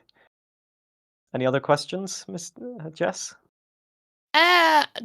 Don't have much as well, but I have to say that there has been a few off, but it was a great great event to watch. So thanks for showing us the Group B cars in such great fashion as well. But next week as well, we hope to see you do well in the snow once again, but shorter stages. But let's hope you can do well there too, and hopefully much better luck compared to this week.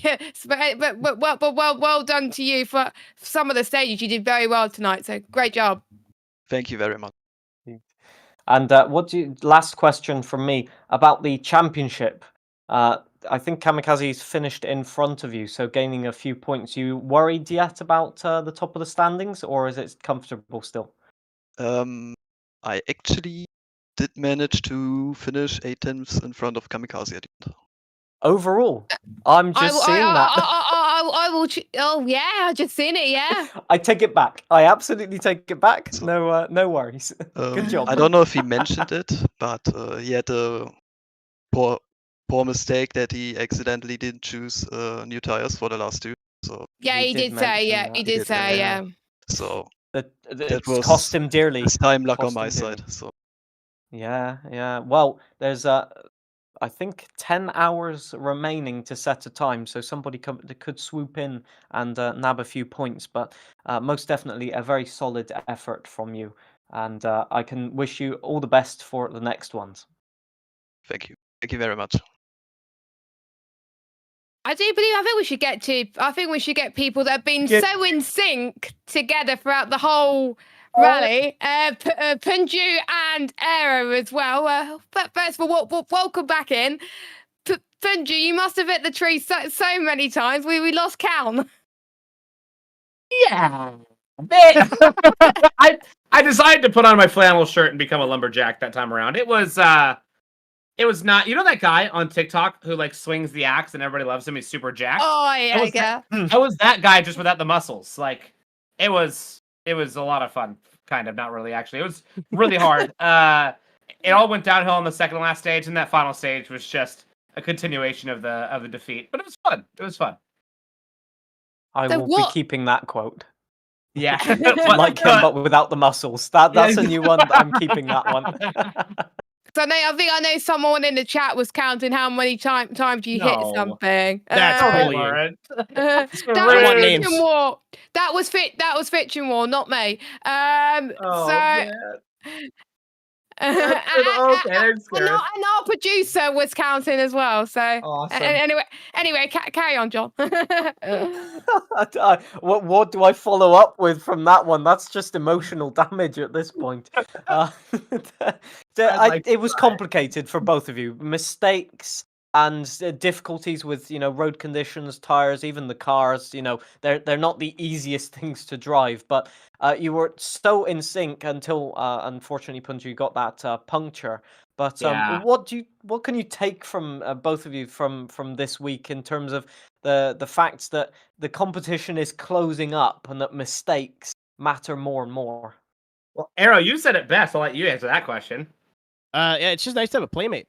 Yeah. Like when I joined last season, I felt like I was kind of in my own little world where like I was competitive, but I was still very off of like the top time. So I was kind of just sitting in the middle of the leaderboard somewhere, which is fine. But I was like, I'm very competitive. So I'm like, okay, I'm gonna put the work in, whatever. And then every rally I did last season, I learned a little bit more and learned a little bit more. And I'm still out there learning.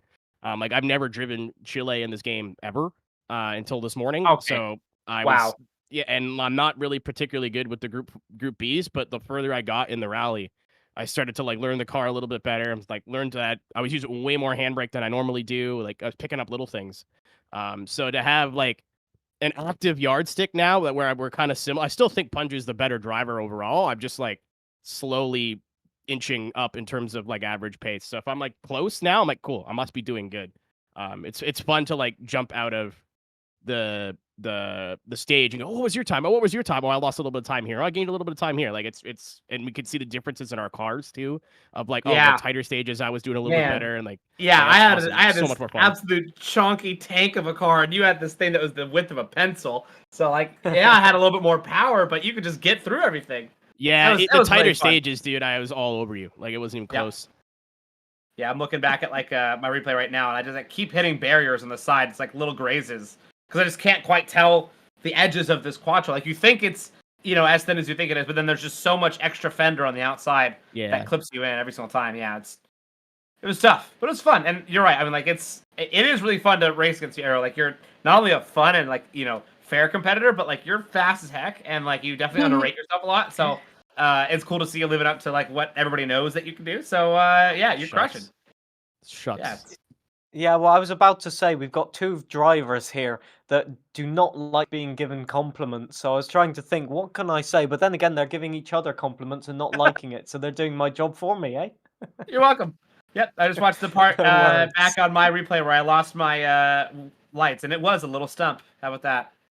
Oh. Yeah. Tricky. It is tricky. The difficulty with these cars, obviously, as you guys know now, is probably knew before anyway, is the power versus grip is basically non-existent. And we certainly saw both of you just sliding a little bit all the time, and the mistakes that you both made, and just generally in the broadcast, and I think anybody that participated, are just such simple, small mistakes that just snowball into the biggest crash you've ever seen. Like one corner that you go offline a little bit, and then you can't get the car slowed down, and off the road you go.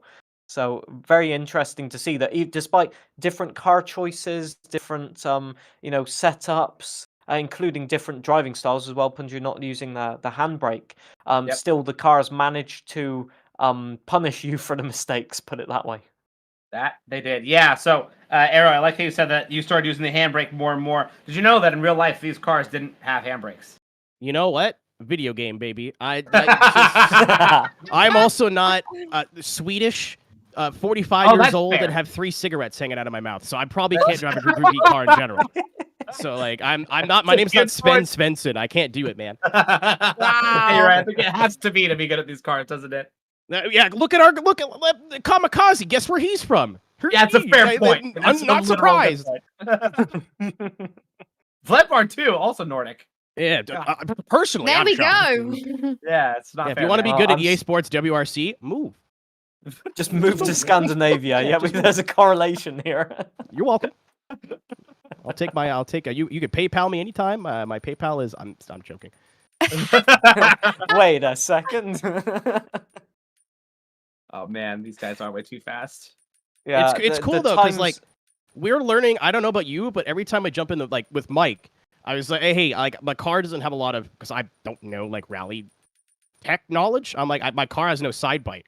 Like it's not slowing down in the middle of the corner as much as another like a WRC2 would. It's like, yeah, that's your diffs. Like it's just not gonna do that. So in the rally, I compensated. Every corner, I was like, oh, I could like kill speed on the entry by going in a little bit sideways. I'm like, no, because the car won't do that.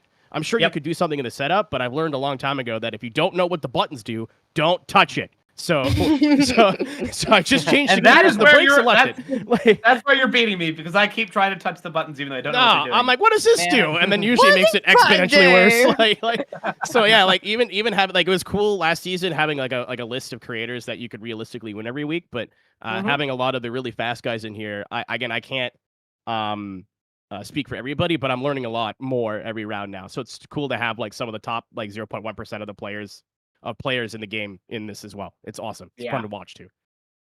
It's been great. Indeed. I agree. The depth of setups now and physics and everything that's being implemented is quite extraordinary, and it does mean that the smallest difference in setup or driving style, as you said, can make such a big difference that it just pushes you out of the operating window and makes it a disaster. So definitely. Obviously, to Group B, it applies even more. I think some of the most unruly cars of all time. But honestly, if you're driving default with all of those problems, all of those things to adjust to, and in Chile for the first time, that was impressive from you, Aerotech. I will say, absolutely impressive. That Very means a lot impressive. I coming from agree. you. Yeah, very impressive. And yeah, from Punju, I'm sorry to say, but a bit of bad luck once again. But the times where it was going well, it was going extremely well. That's the benefit that you can take from that. I will take that. You're right. It's just dialing that consistency. I'm excited for next week, man. I like snow. I love snow rallies. When they're not at Chile, this isn't a real snow rally. This doesn't count. I like so snow bummed. rally.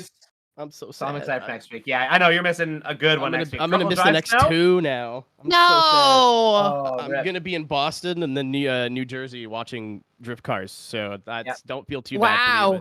Yeah, There could be worse problems. Yeah, I will be having a great That's a time. good excuse. That is a good excuse. Have fun with that. Positive problems. Yep.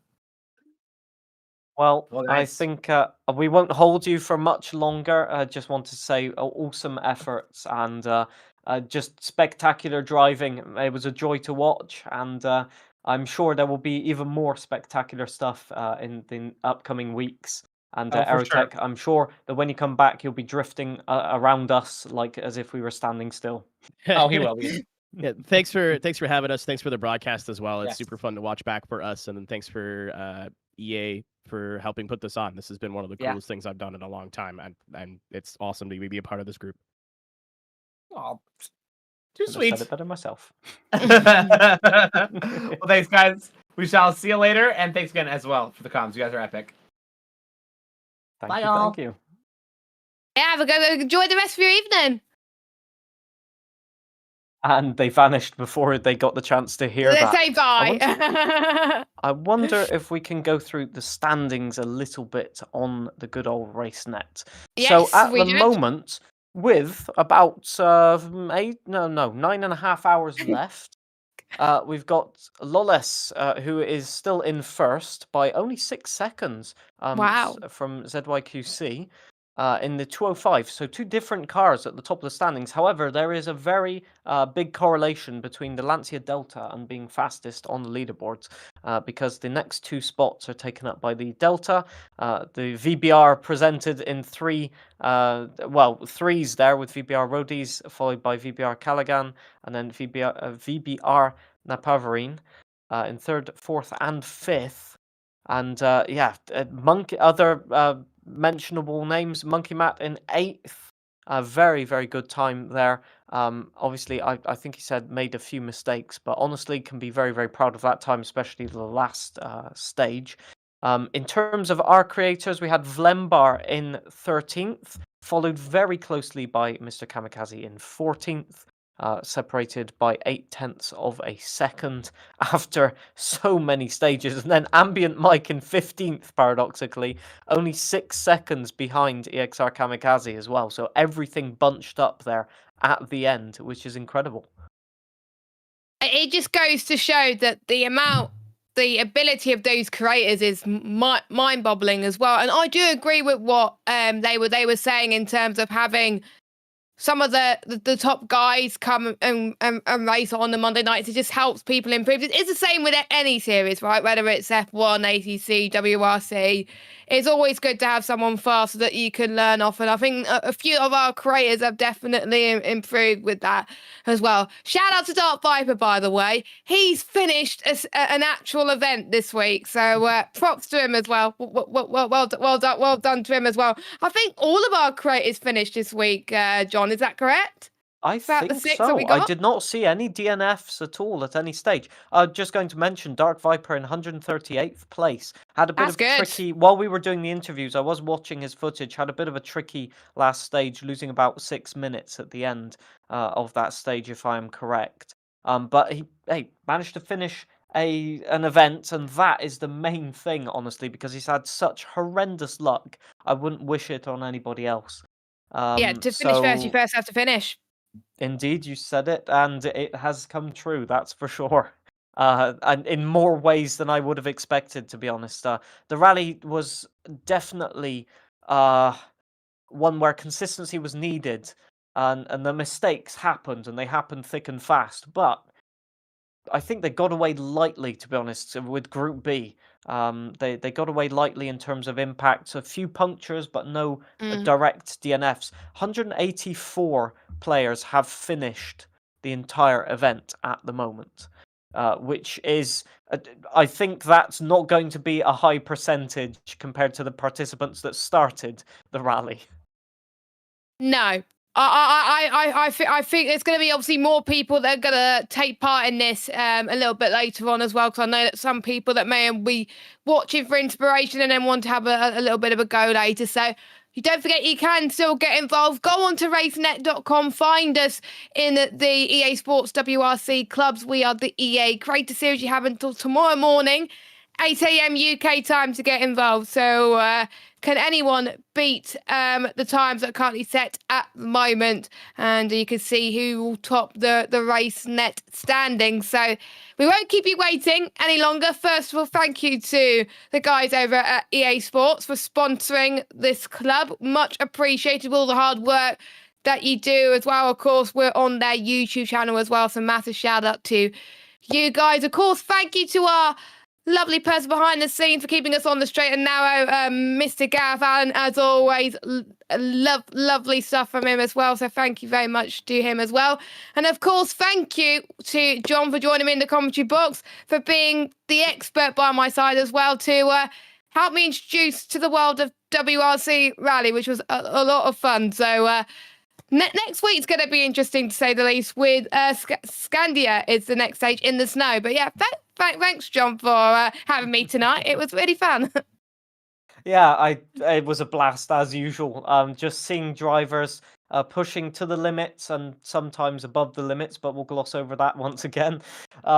It's always interesting to see how, even in the most desperate situations, drivers have so much passion for a sport, or passion for just the spirit of competition, that they just keep going. They keep driving. They try and recover from their mistakes. And I think in a lot of other series, you just go, oh, well, I'm 20 seconds behind the leader. I'm going to retire from the race. Or, I'm a lap down. There's no point. I'll just pull into the pits, end of the race. There's no laps down in this type of scenario, is there? It's just everyone wants to finish the stage, the stage and the entirety of the event. That's what makes WRC so enjoyable and rewarding as well. It's like endurance in a way too. So, and I was just about to make the comparison to the 24 Hours of Le Mans. Sometimes it's just an ambition to finish the event in whatever position you can get, and it's a bit like rally. Yes, indeed.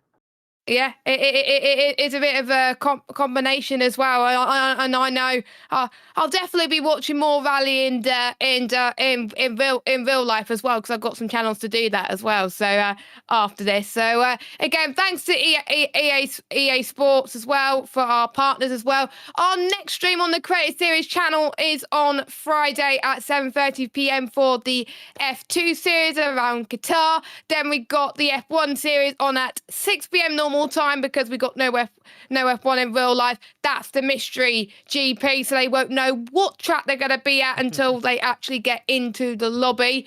I think there's some people that are hoping it's not going to be Qatar for that one. And then we will be back on Monday, next Monday, same time, 7:30, for Scandia for EA Sports WRC in the Creator Series. So we're going to head off. Thank you, everybody, for watching. We will see you same time next week for some more WRC action. Take care, everyone. Goodbye.